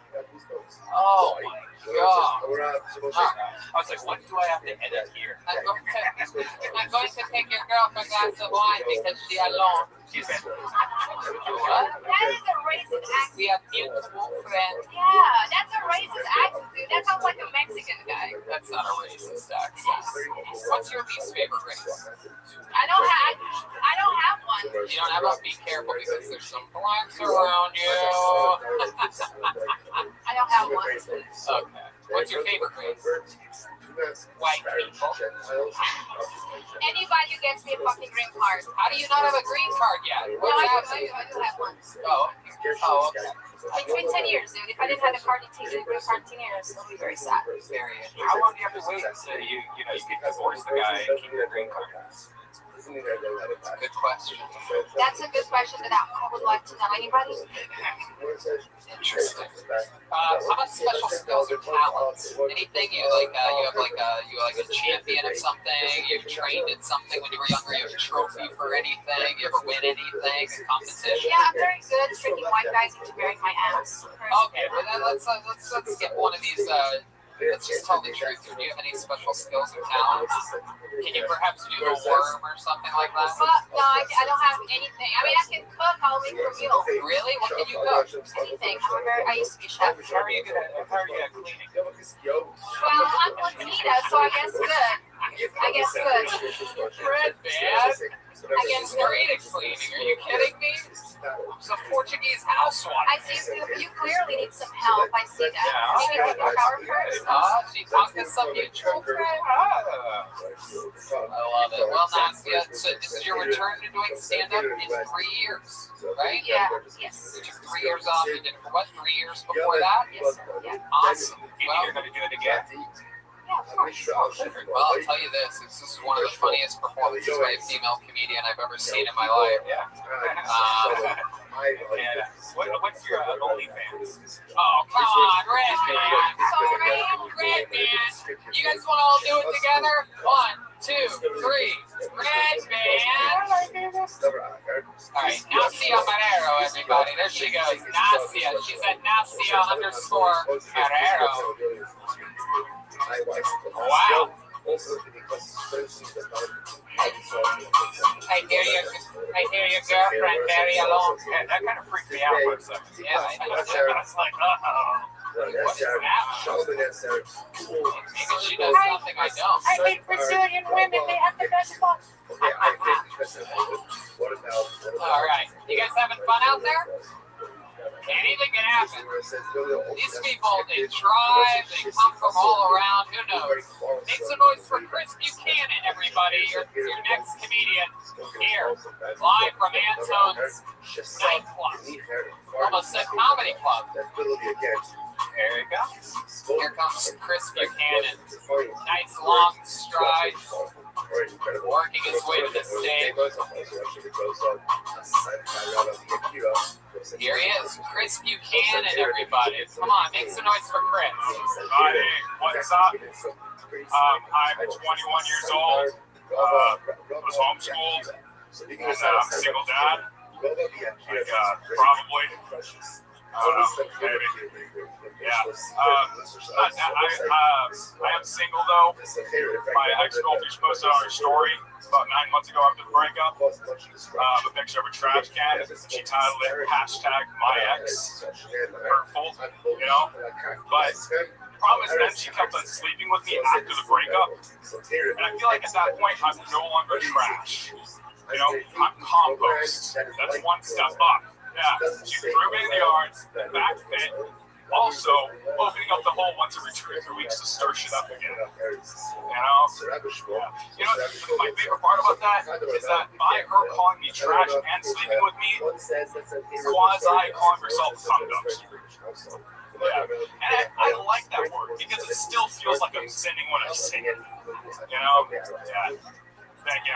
Hell yeah. There he is, Chris Buchanan. Chris, I got here early today. I got here at, I think it was like 5:30. I was here earlier than that. And you noticed it, He was the first one here. You're the first person outside. Incredible. Holy shit, you're missing a tooth. Wow, this is the guy. I found the guy. I like fucking style, Chris. 21, huh? Is that what you're BBT? I love it. You know what the best part of that is? That the whole time he's probably like, man, I hope they don't notice my tooth's missing. I'm just like, oh my god. I love it. No, is that a style thing? Is that in right now? They're the best season to go toothless ever. Yeah, what happened there?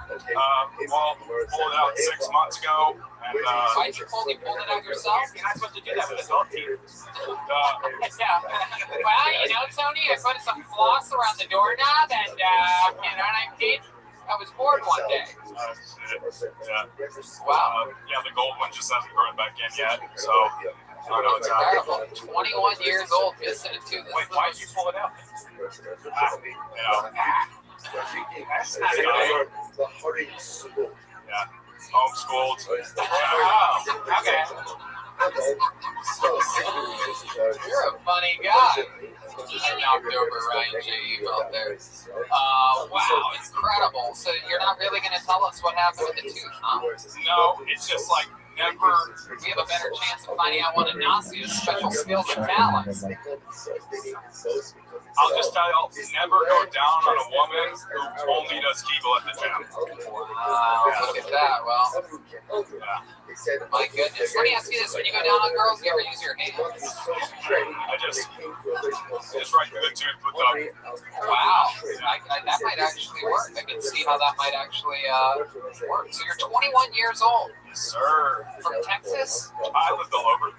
How? How did you live all over? Well, my dad's a pilot, and that's why I was always like going around getting fired and getting new jobs and shit. Look at that. Yeah. How long have you been here?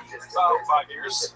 Oh, okay. Yeah. My goodness. So you moved a lot when you were a kid. 5 years all here in Austin, Texas? Yeah, Lago Vista, and I live like 10 minutes north of here. Pflugerville?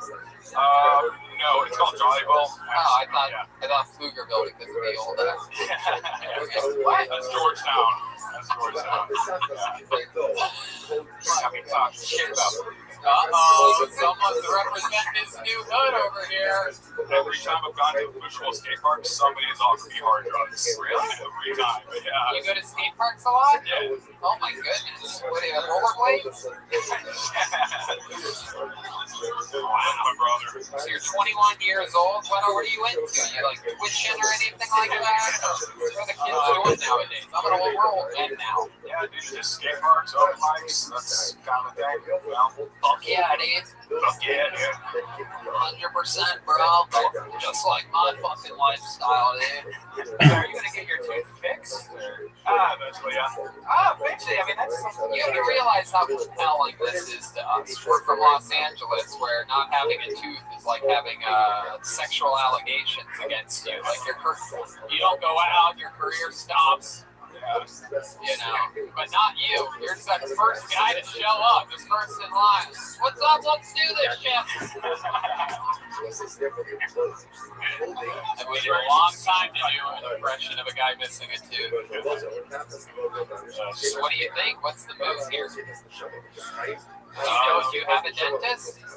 Yeah, I do. It's just, I actually didn't get surgery on it because it was like, there's like a thing in my sinuses, and I just basically have to wait another you've been partying a little bit too much. What'd you do? That's a trip. Yeah. What'd you do? How'd you mess up your nasal passages? Oh, it was just because like the tooth, like it actually broke skateboarding like a long time ago, and then I broke it again skateboarding. Well, look at that. I'd be bragging about that if I was a skateboarder. Instead, it took us 10 minutes to get it out of you. Jesus Christ. So why do you have to wait now, or is this just you just gotta get an implant? Yeah, one of those screws still works. Yeah. Wow. What else about you, Will? What else would we be interested in? Fun fact about Chris Buchanan. Well, you did my show at Shakespeare's on. Oh, that was your show? Yeah. Oh, I had no idea. That's so cool. Oh, I did meet you there. I could swear you had all your teeth then. Pretty sure I had my mask on. Oh, that's what it was. He has a mask. He has a mask. He has a smiling face with all the teeth. Right. It's true. It's incredible. Hell yeah. No, I mean, that makes sense. I've swung in through a few places here just trying to test out some goofy local jokes. Yeah, what's a good spot to go to? I mean, really, just anywhere that has a spot, you know what I mean? It's fun. I'm basically a fucking god here in Austin, Texas. So, you know what I mean? I could roll into a music open mic.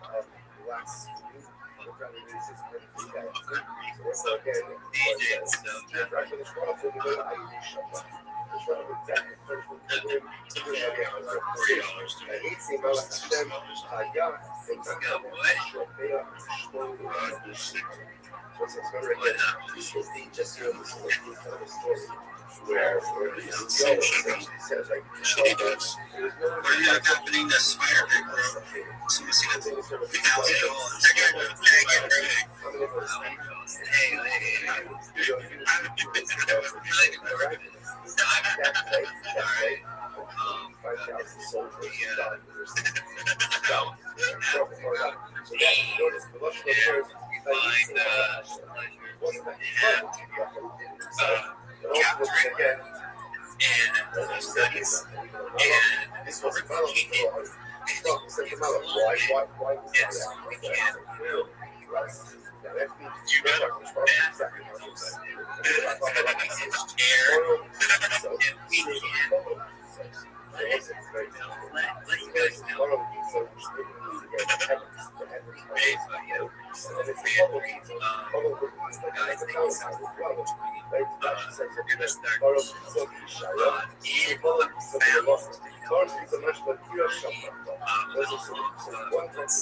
That's crazy. He doesn't wake up until actually lunch right now.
governed them and looked after them in such a kind way. And they did well.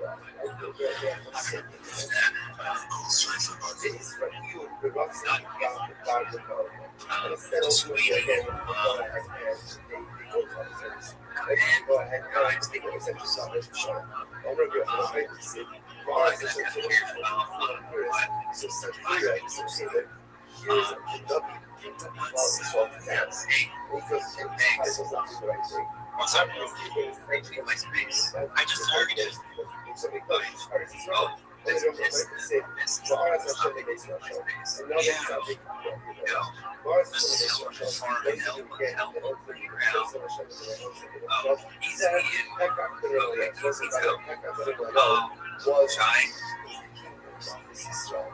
Are you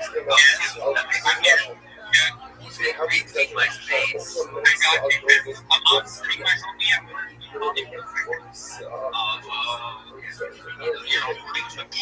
in.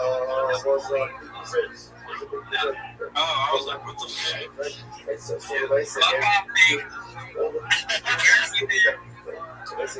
here, but I didn't go anywhere.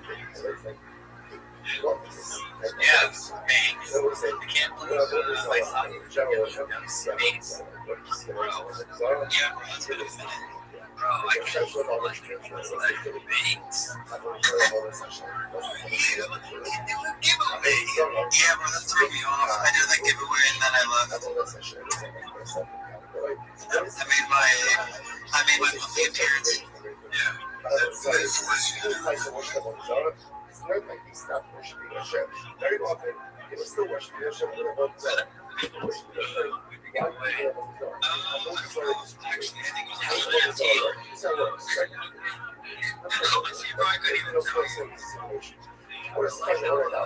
Right? Step one is write down all this stuff. One, and all the stuff you want to do. They make a system of theology that allows for all of that. Right, so all the stuff you want to do, somewhere that no one is doing, but it's a big stuff. Okay, so I think all the stuff make it all the most stuff. Right, so all the stuff you want the riots, you want parties, you want to work like that. It's all of the business. Right? That's a good song. That's a good song. So whenever you see space, I want to say, you see it.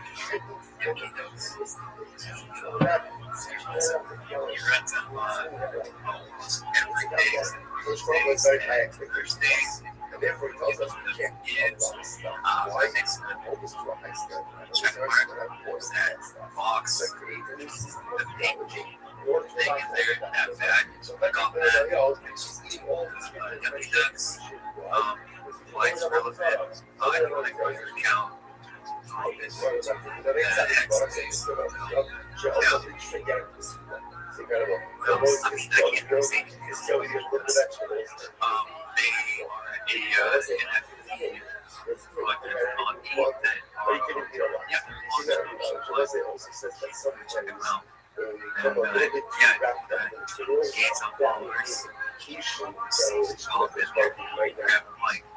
Don't let everyone know. Remember, all of us have a void.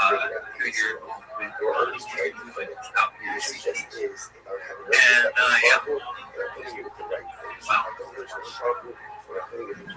chat on creative content. The reason why gets to the top is online. And people see it as a great content, and then I'm not going to be like, hey, I care about this. So some here here's this, and here's all this stuff. And here's the W literally said, what's it going to point out? So here's what we do about it. The W literally said,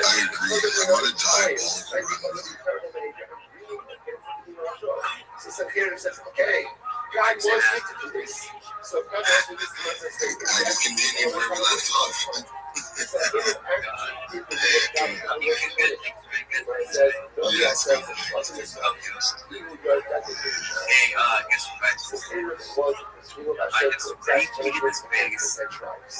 He was the one who was sent to exile the tribes. You know, I'm retweeting it and retweeting it again. Basically, what he's saying is, you guys, look me fucking faggots, don't like, comment, and don't work on the space, retweet it. If you don't, you're going to stay for forever, and you know, they're making the stay for forever.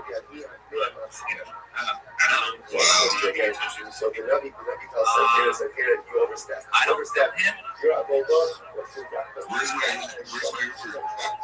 set your sights on you so that you don't have any kind of like ultimately again I'm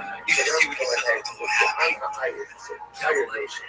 Was it the tired nation? It's just clubs, really tired nation. But interestingly enough, that tired comes from tired wasn't toilet. Tired 2 minutes in, best derail social space. So ultimately again, the nation that's tired my case, I just showed this isn't the night that I say, right? These are like shaking them out. So ultimately, people with good head on their shoulders, you know? You gotta articulate it, be nice, and because around here, my people are making kind of get the directions, because out here, literally, there's no direction. It's like it's all so much max, you know, like just information. There's so much information, so you don't know where to go, where to work, and you know, it's ironically today, it's very hard to find out, like, unless you have connections and like people that's involved, like CT or you know, have an experience with something like that, you know. Amongst generations. Another way that, you know,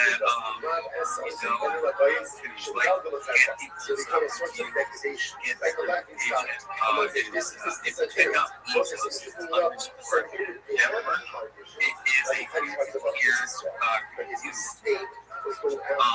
It's a built meeting, and it's like an exclusive invite, but if you want websites, you go ahead, add the extension to the web browser, and it gives you ratings for each X account, and if the X account has some kind of location, so something like that, and drop on a profile that you see if you know, I don't know, like that post happens. So why would accounts, big accounts, or as much as his PO is successful for some period of time, there's a lot of anxiety.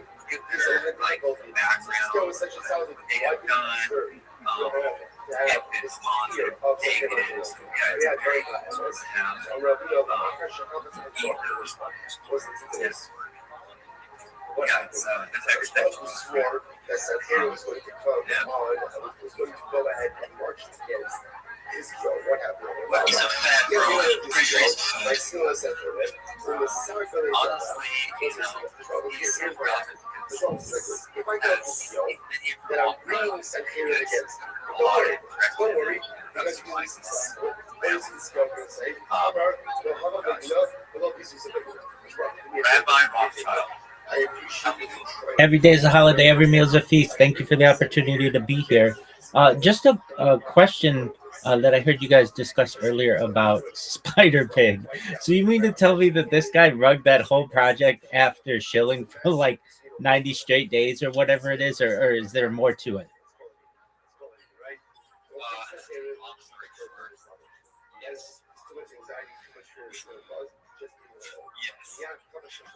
All right, you answered the question. You have to understand, like, the last things that you have done, like, to give them that and I completely remember that. I remember it was like December 6th. it got hella yeah, bro, he would tell me, like, yo, don't sell, because it's going to go to the moon, blah, blah, blah, blah, blah. We could have made, like, hella bands off that shit, too. It was like,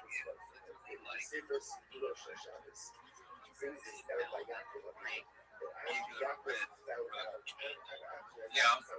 And the sad thing is, bro, I still, like, if Spider Pig came back, bro, I like that little chubby pig, bro. I'd be like, yo, what's good, my man? I don't know why it's that little voice that he uses, but it's just mad funny, bro. They'd be like, yo, give me my money back, bro. But like, welcome back. Welcome back. I think it was even my money. I got allocation, but like, it was almost mine. It was like that meme, you almost had it. Yeah, I think you were now that you mentioned that, yeah, because I found even around still. No, that counts still. See if there's any activity spider. Which is spider. Have you guys seen the new spider pit? Yeah, bro, that shit looks crazy. Yo, doesn't look as good as the Dark Maul, though.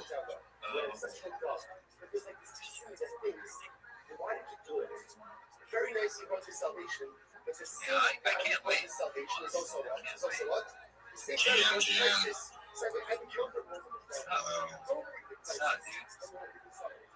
Yeah, it's just another day. I'm working right now, so I can't speak that much. It's not just the resolution of the crisis itself. Rabbi Rothschild. Just And I think we got a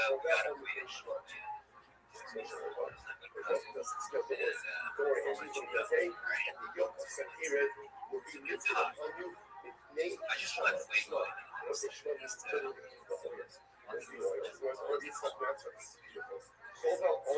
I just want to wait. Really again, the yoke of Sanhedrin was lifted upon him probably so because of the oil of his I want to message him saying that immigration's on his way. That way he wakes up. Yeah, I'll be right back.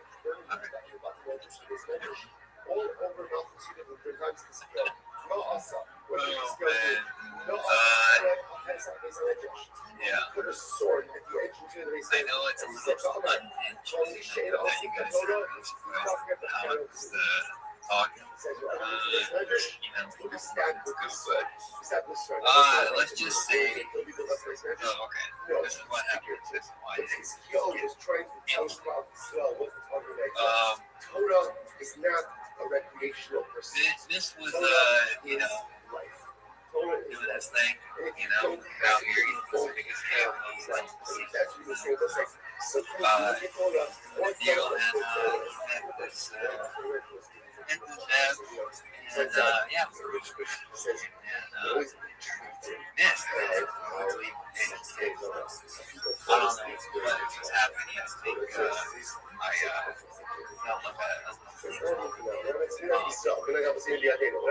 and so I popped in there and about this movie and when I came in and it came in pretty good niche to like 170, something like that, 60K, and of course because that's going to save your life. we got to like 3K and stuff like that. And when I met this dev, not responsible once,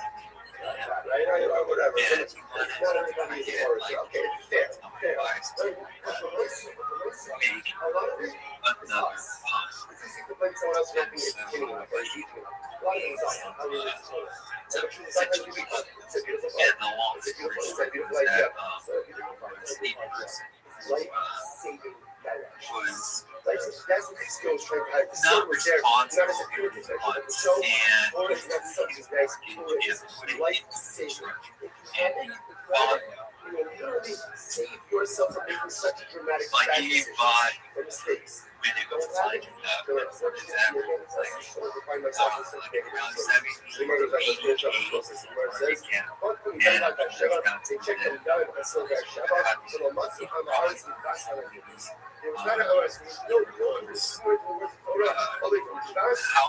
how's the death found out his machine and everyone was well versed in the laws of the thing was that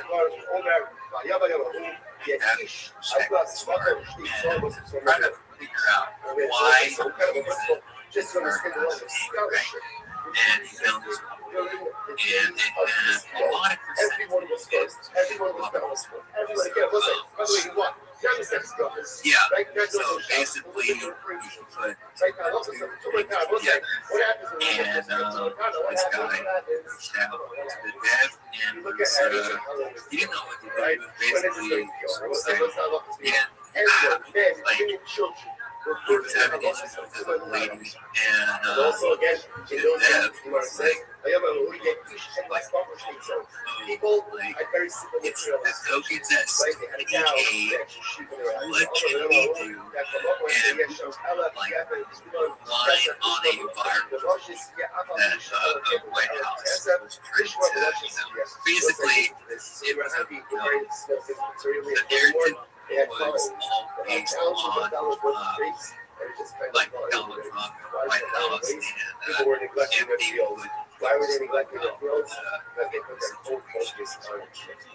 and so, like, right there, all-nighter, the dev had those 3 days, and so, like, he's, like, in the corner, like, stressed out, like, he has no idea where, how, when, and, like, he was talking to the governor, and he got that person suicidal in the DC. The dev was like, I might have I am this guy. Hey. Well, what are this? Yeah, so this guy, Darth Vader, he's a dev, and he bought flowers to the guy to give him and basically talked to his old lady, take him to the restaurant, calm down. Probably he was going crazy and probably found out that he put his mortgage on the token. But yeah, it was crazy. That's my first impression of this dev. And the dev was like, we gotta do something. We gotta just buckle up and log in and work fast to break this. And we were, trying to do it our best and swing 100x, he came through, and literally, because Darth Vader, like, he, like, no sleep at this point, 3 days, yeah, like, he's probably, I don't know how he's functioning, but, like, wake up, like, hey, man, I got this, like, we got this, and he was actually making sure that was, he had water, he was taking breaks, having him focus on and bro, guys and ladies, they handed us a 200K over 212 from 21. Okay, right. And I don't know how we did it, bro. I don't know how we did it. I appreciate everyone. We saved this guy, and I you are so like grateful that it could have been. I mean, if it was any other person, I feel like they would have gone. Honestly, bro, it could have even been any other day, dude. Like, it was just like, I don't know, it hit me, and it was like, because it's not our problem, right? Like, it's crazy to do that, but yeah, I don't know. Like, looking forward, if that happens again, you're on your own, but like, that's crazy, bro. I don't know. I just felt responsible for it, even though I didn't buy it. Like, I don't know how to explain it. But yeah, man, I don't know. I couldn't have done that without you. Like, I felt embarrassed to even go in the team chat and ask the guys and be like, yo, look, we gotta try to do this. Like, they're probably like, what the fuck? Like, who cares? Like, this guy's an idiot. But like, at the end of the day, like, I don't know. It didn't seem like it was feasible, but I knew in my head I was going to get it done. I just didn't know how. But Kubo helped me. I mean, on, and I was like, I have no idea. Like, it was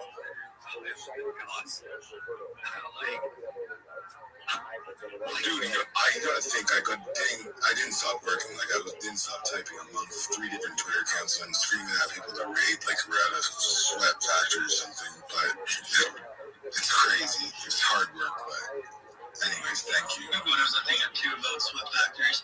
That shit's crazy. When was this? Was that last night? Yeah, I don't know. It just happened. Like, So basically, the fuck was I? That's very easy. On Friday? When did I launch it? Friday? Friday night. Yeah, okay. I was here for it too. That's We crazy. ran that chart up so many times too. I made fuck all. And what was crazy is that you could do anything you want everything. And like, you're just literally,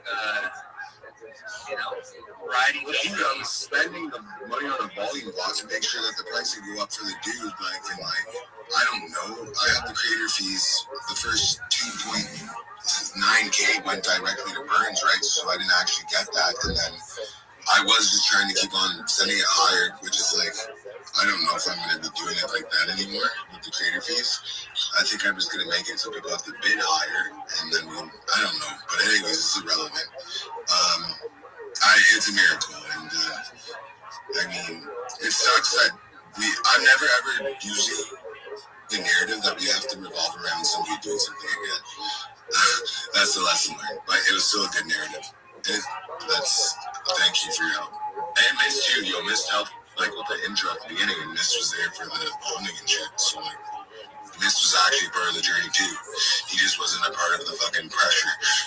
No, I stepped in and we made something out of nothing. I don't know what we did, what we said, but I just kept saying, it's not done.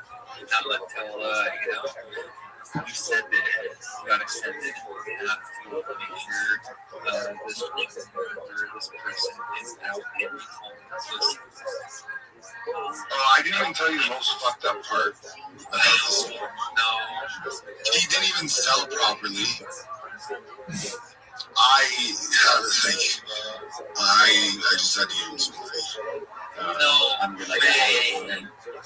Yeah, I don't know how to explain it. I had one of his wallets and I got paid up for him, and then I'm just gonna give him the rest for it. But like, I honestly, for grinding for 4 days,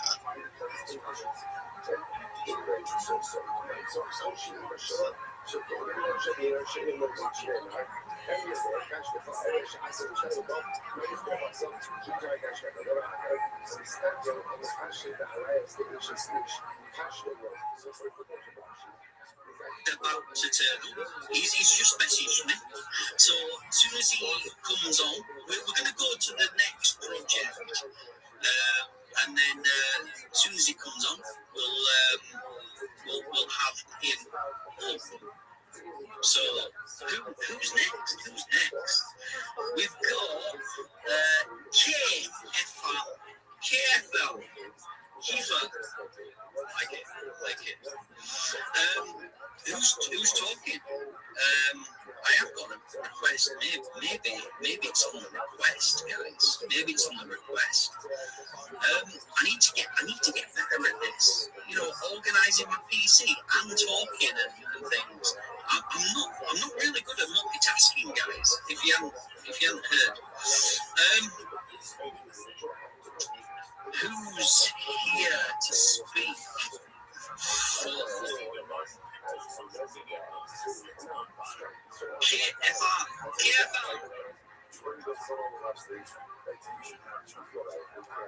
Guys, no. Okay, we'll move on. So we've got Tony Chopper. Tony Chopper. I about this one because we are watching the One Piece right now with my wife. We've actually just been crying, both of us, on the sofa because we're at the point where it's the sad bits of Chopper, and we were just sat on the sofa crying our eyes out. He's a lovable character, and I see why this is successful. So, guys, who's here for Tony Chopper? Yo, I'm here. What's up, guys? Let me go ahead and give the mic to I think that's Rich Bobby. What's up, guys?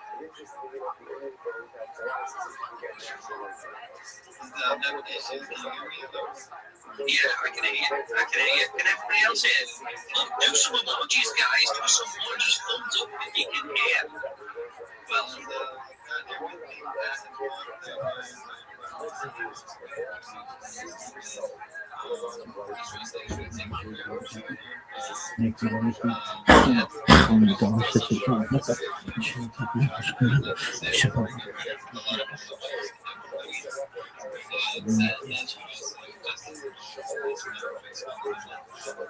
That's why I find the icon very impressive. Like, I'm surprised that we're sitting at the market cap we're sitting at, and I feel that we have a chance to even reach higher market caps because it's a very big message just taking over everybody, and it's just crypto Twitter is not seeing that yet, and as soon as they catch on to that, like, I believe they will 100% bid on Chopper because everybody's selling out in stores with his merch, and they're having multiple collabs with big businesses, and I just think that once these things start falling in line and people start seeing that, then that's when tokens take off, and that's just where I stay.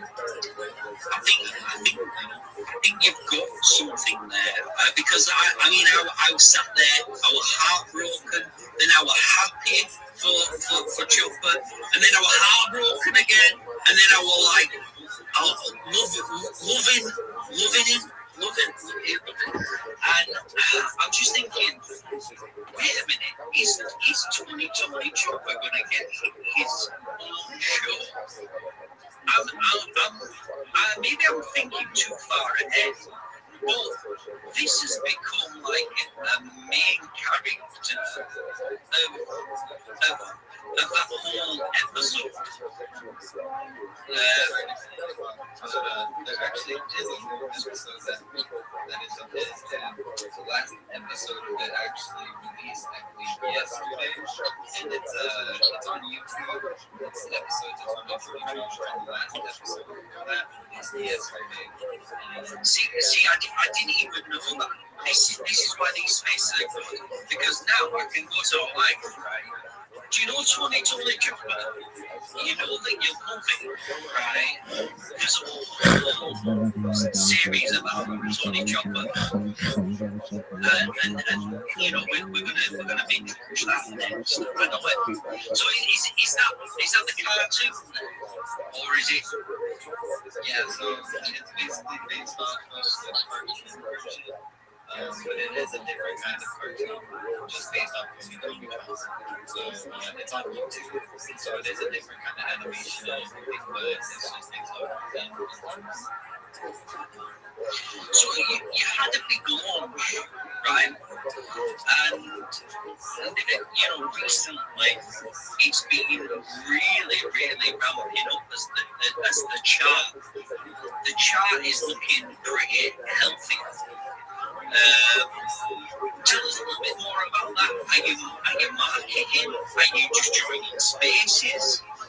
Of course, you know you're on this one tonight, but let me know what you've done to increase that volume and to obviously raise the chart higher.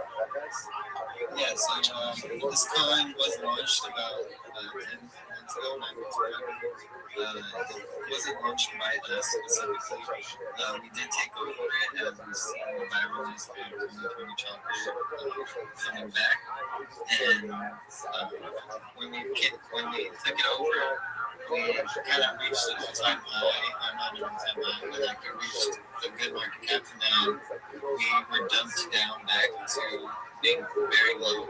And that's when we started regrouping and we started putting things together. And Pat here, also, they have very good connections with good people.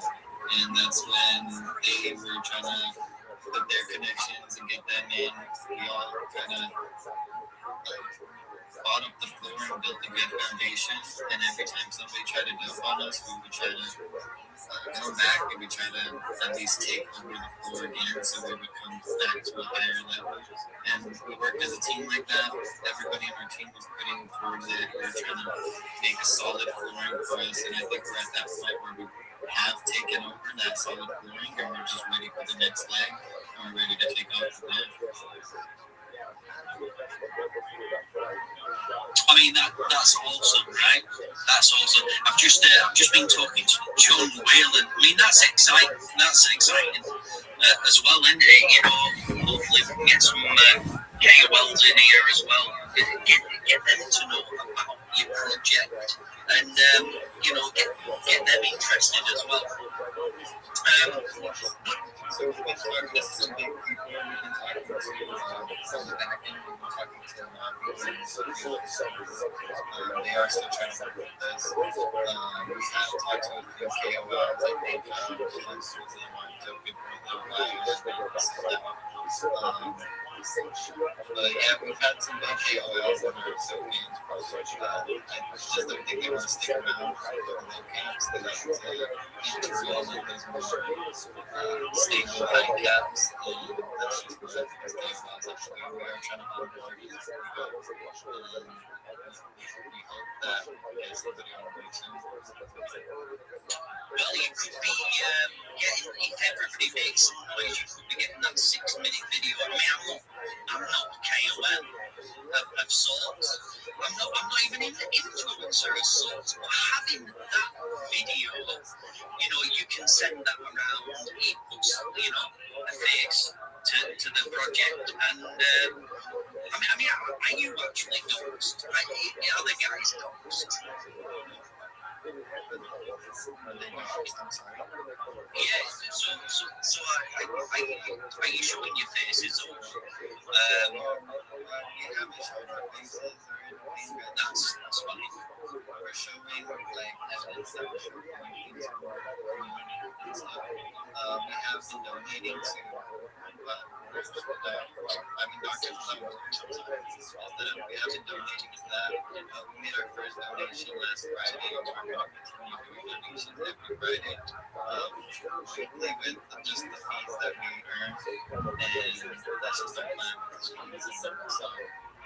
So we do have 4% of the fees just going back into the community for buybacks, and we just basically want to donate to that.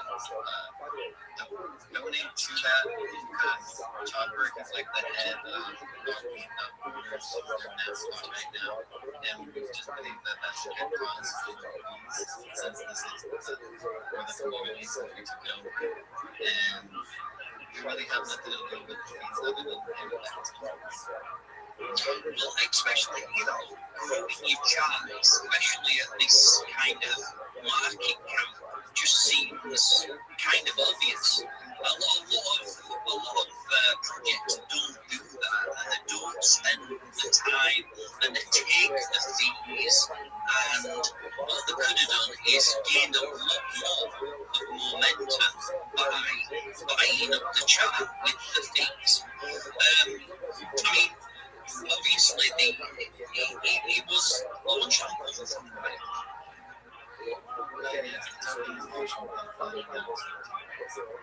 So I mean, it was a good thing that they brought out because in 2021 you didn't have that. You didn't have that ability to gain on things. So you got loads of root pulls, and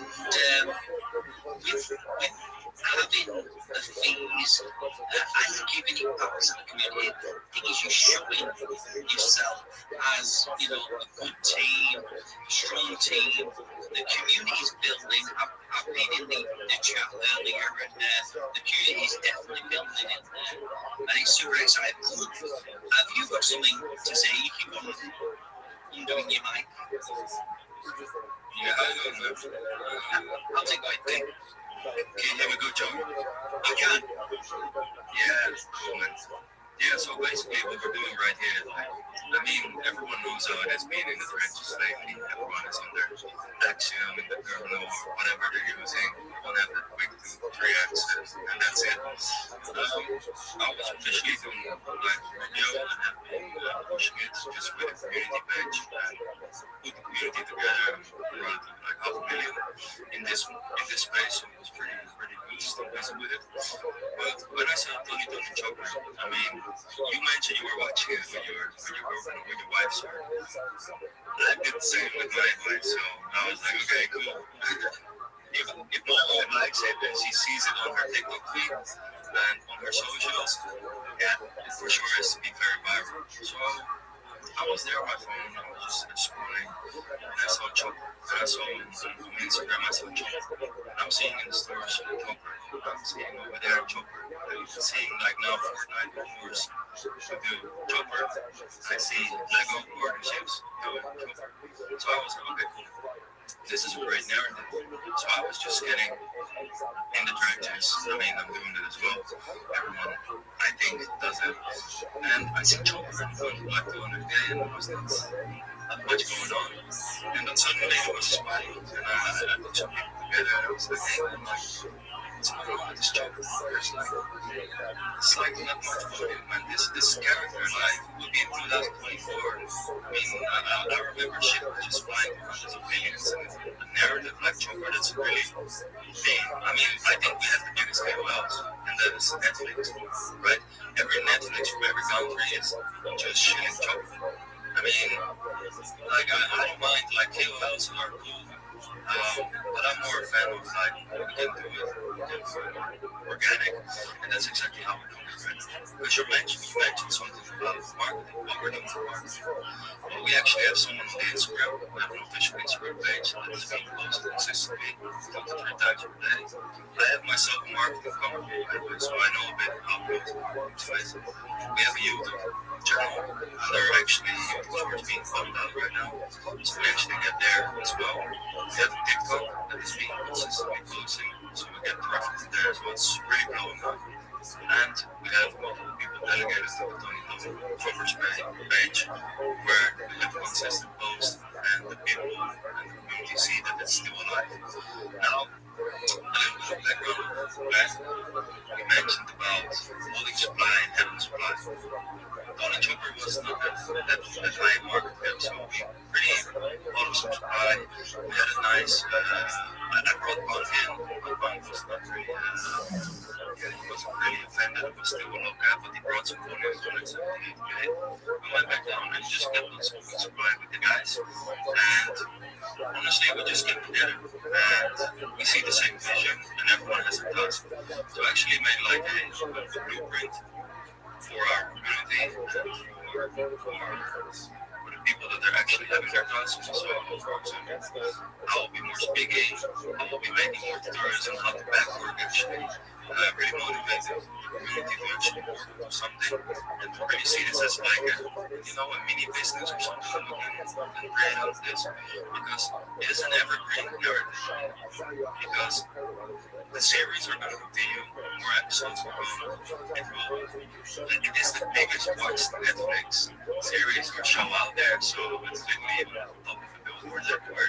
So I'm not worried about the price action too much for now. I think this is exactly a moment where we should be building, and we should be focusing more on how we can get better, how we can get the right people in. Because one thing is getting KOLs, and the other thing is like, who are the right KOLs, who are the right people that are actually honest, and that is the real tough space. What's really going on, because everyone is here for their own benefit, and honestly, we're all here to, of course, make some money. What if we can just pull something off big, and people will actually remember, oh, yeah, I mean, those guys are actually pretty good. I also mentioned something about doxing yourself. I kind of agree with you. Like, I would definitely say, yeah, that's a good idea. But I also understand that people in this space, especially in this space, want to be a little bit of a no-no, keep it a bit on the side, and you might be thinking, why? If you're honest, then it doesn't matter, right? Because even though you dox yourself, the price will go up, and it's pumping, and the hype and euphoria is there, and it goes down, and it goes back. Even if you're not the playing, you're still going to be that face to be played, because in the end, you were the one that is pushing the community, opening with the community. On the end, I'm just like any other guy. We are just like any other guy. We have a certain percentage. We love the meme. We believe in the narrative. That's why we're pushing for the same reasons. So I'm not different like anyone of you guys. Just pushing the open out and do whatever I can to make it. So that's a little bit my vision. I'm not sure about that. Oh yeah, I mean, look, at the end of the day, it's not important to dox yourself, really, because, I mean, we have that narrative, don't we? Who is Satoshi? And that is Bitcoin. So if the largest crypto coin in the world it isn't doxed, it could be a group, it could be a person, God, it could be Elon Musk, for all we know it, then I don't think it's massively important. I weren't really getting at that. But yeah, I mean, look, I'm excited about the meme. Of course, it's won my heart. It's you're right. If your wife is talking about it, then it's memes like this that really get the norms in, the new traders. But, what is your plan really to get out there with, Tony, Jumbo? How are you going to reach them new investors? Honestly, to be honest, I think there are a lot of lights already on this. I just think that we're waiting for a certain thing. But in my honest opinion, I think you just have to be delusional and optimistic as fuck in this space. I think I'm all in this space already. So it goes quick. You blink your eyes and suddenly things just start rolling. What I believe is the most important is to stay consistent, being a leading group, so people are actually seeing that you put in the work and shooting the same thing over and over again. And over time, people say, oh, goodness, those guys are still pushing the same thing over and over, and that will gain trust over time. Now, we hope that we can get more eyes on people, getting more directions from the outside socials. Also, very cool venture we started yesterday with Pets Office, we're also proposing on Pets Office. We're trying to plan for out, so it's pretty cool. But how to get more eyes? I think it's very simple. Everyone needs a break, everyone needs to shield their bags, and in the end, we get attention. Now, I'm not sure how we can get it even better.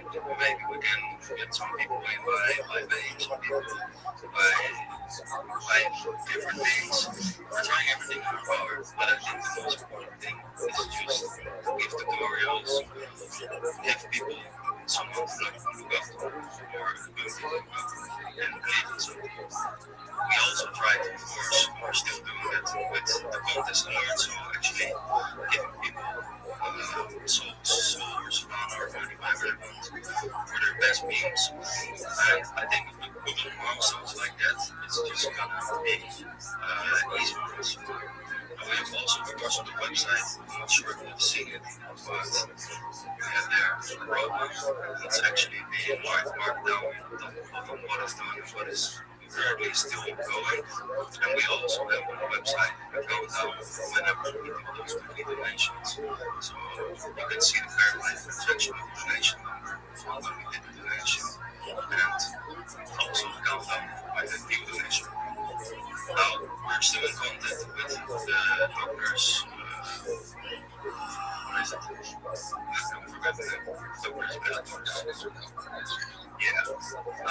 Because they don't really have that span, like crypto wallets were still like donating it manually, like with credit card or with a transfer, and for like really basic contacting to see if they would accept it with crypto directly forever.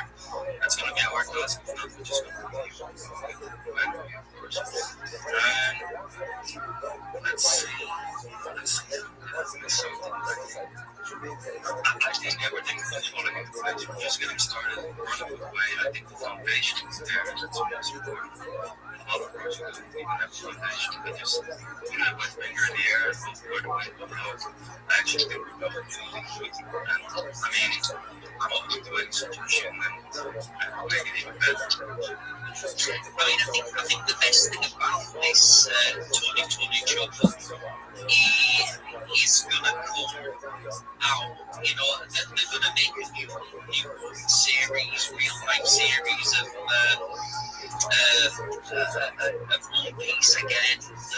They're gonna be hopefully not making the they've got to get out of Tony Chopper. I want to realise the action. Tony Chopper. It might happen. So the meme will come back again and again and again. And like I said right at the beginning of this space, with Bitcoin turning around, and you're in the right place. You've just started, and again in Tesla as well. And that's building an incredible buzz when it comes to crypto people, because we want a place to go. We want a place to go where things are get censored as much. And I feel like in the crypto space, we are a little bit censored. So if you can find a community, and it's definitely got a community on Tassel, get posted. I mean, actually, I've been trending on Tassel, and I don't think I could have ever said that I've been trending on a social media platform before. But I can say that I've been trending on Tassel. So it's a really good place to really, as a project, join and start posting, because why the hell not? There's a lot of crypto people on there. But yeah, is there anything else that you'd like to add lastly?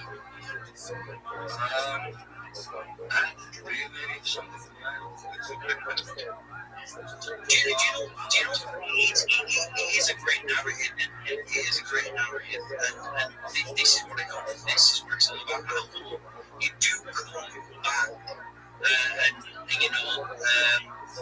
shows what you've been working on, really. Is there going to be a full utility in the future? This is the bit that I want to know.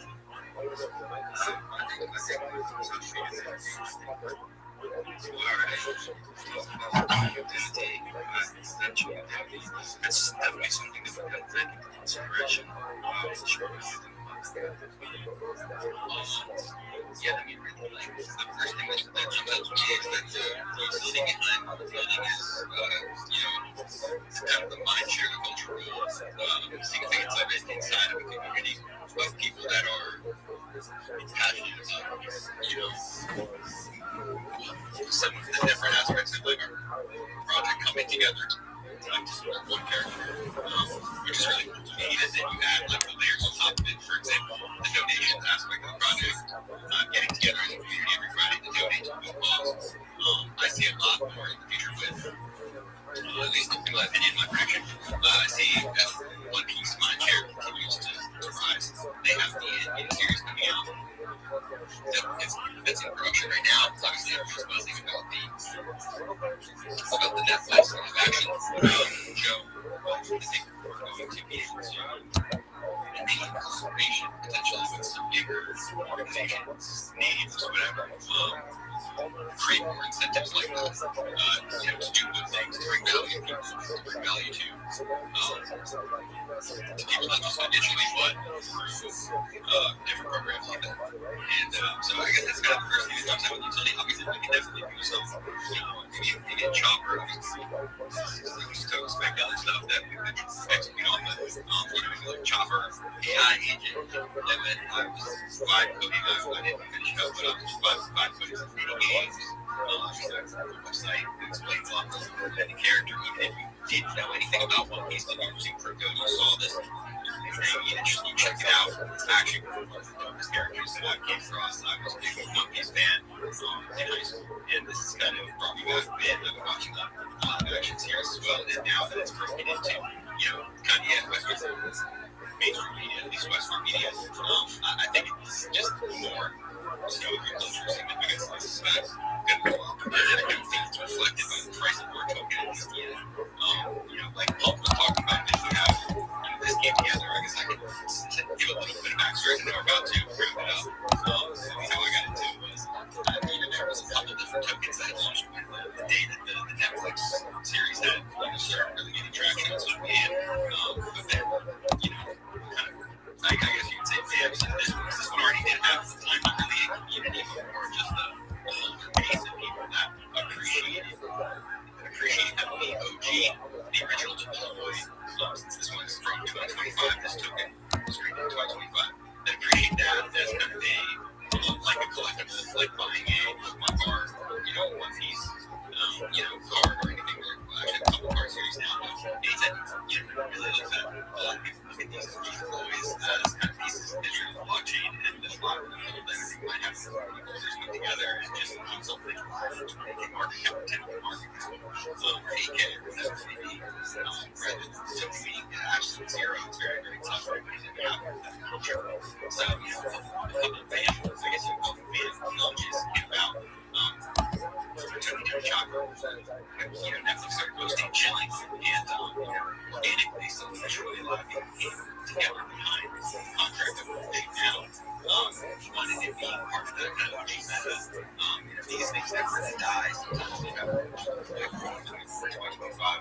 There might be a news cycle or some type of media attention behind it, or a new collectible, or anything come about, and people might rally on that, and that's just really what it's about. It's about what we do here.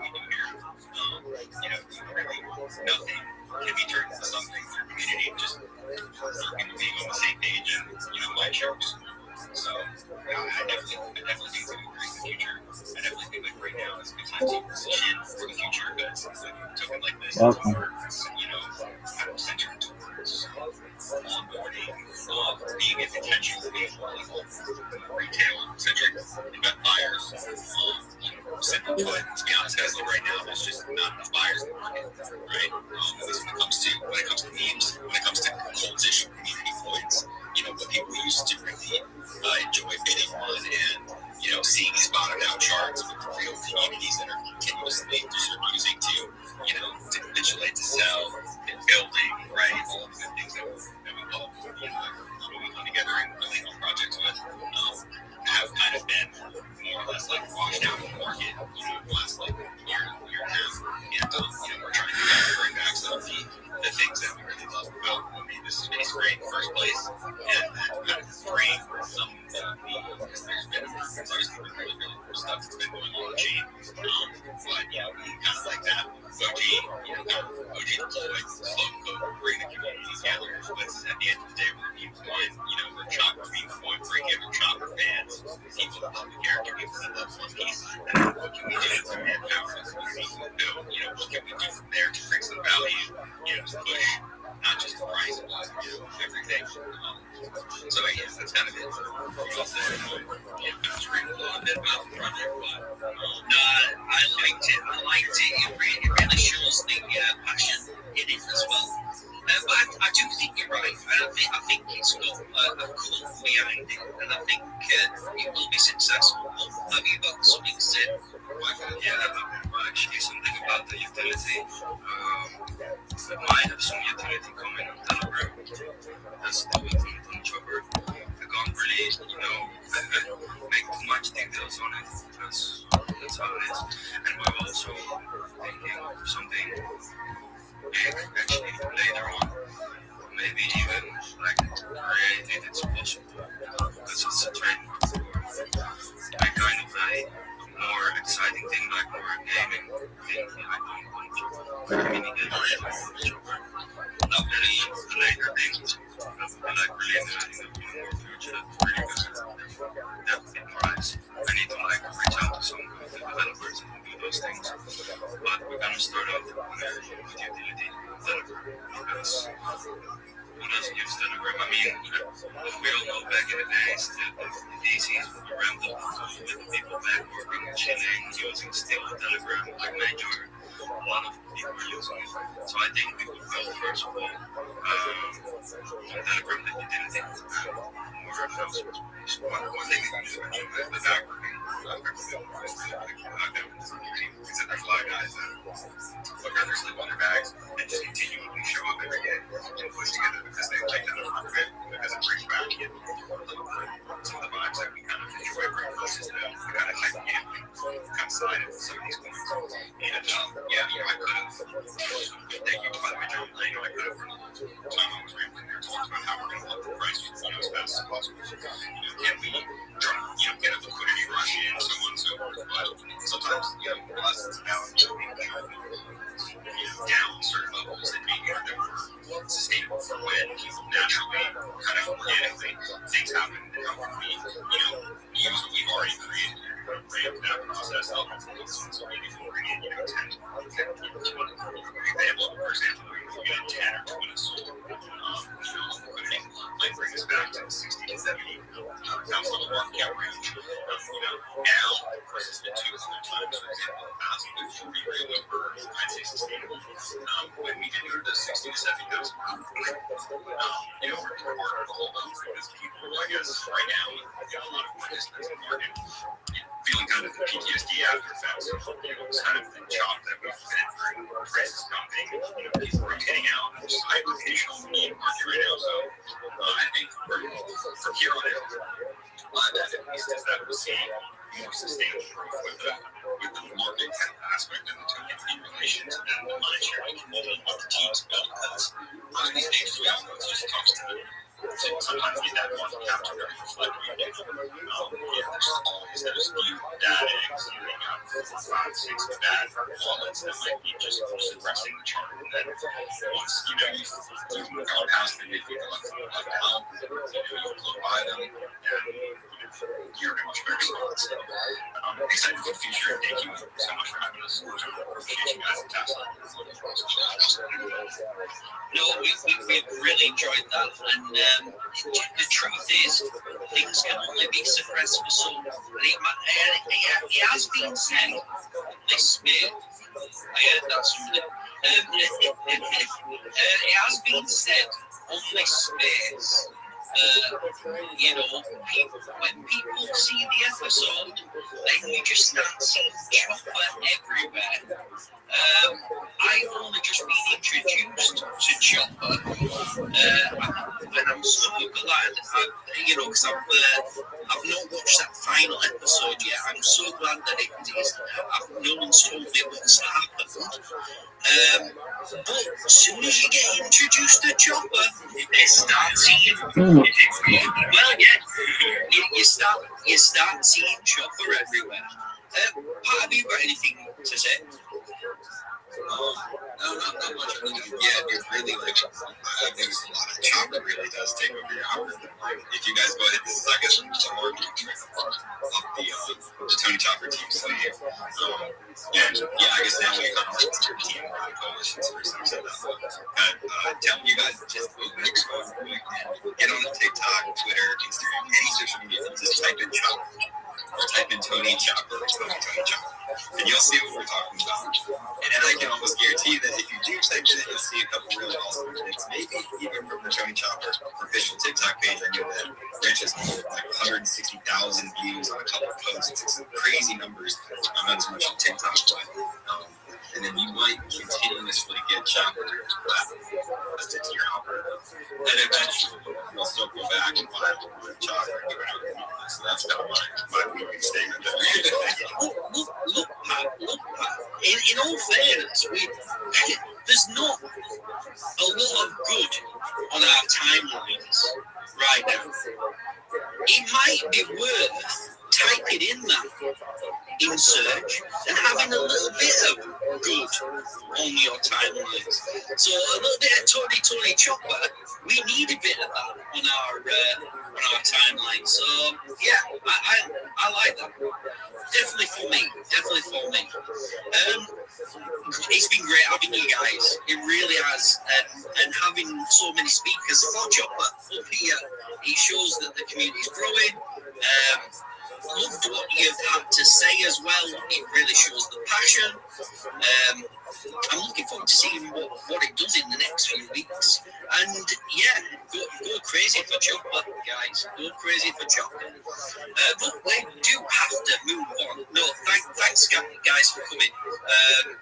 Yeah, we do have to move on, and I think what we've got here is KFR has arrived, I think. Are you here? Do you know what? I called you out before and I knew you weren't here. No, do you know why I was to change the device? Because it's working. Yes. Oh, yeah. Here we go. I'm in that. Do you know what it is? Look, we obviously run spaces Monday, Wednesday, and Friday. And the other two, Mystic and Adam, they're professionals. They know what they're doing. They know how to speak. They know how to do the thing. And what they do is so fantastic. Second to none. And then what you've got on Monday nights is kind of professional chaos. And it's chaotic, and I don't know what I'm doing, but then I do, and it can vary by minutes. But I don't know. People seem to tune in and love what I have to say. But yeah, I'm just here to enjoy it, and I'm just so glad, for the opportunity to be up here on a Monday at the same level as Mystic and Adam on a Wednesday and a Friday. But yeah, let's talk a little bit about KFR. What is it? And how is the chart looking? In fact, I've looked at the chart earlier. It's looking pretty good, right?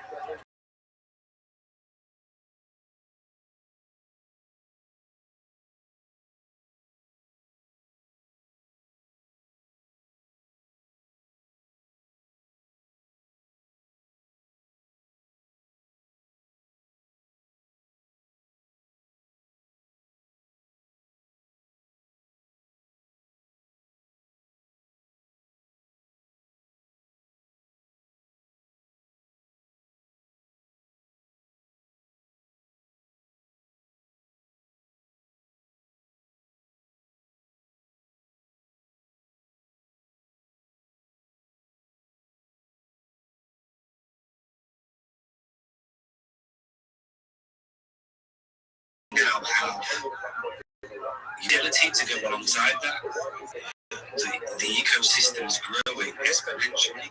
I'm hoping that the debt will be on shortly. He can probably spend a little bit more.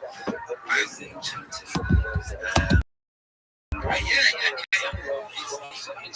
It's a full meeting just after reaching that. He took it on board.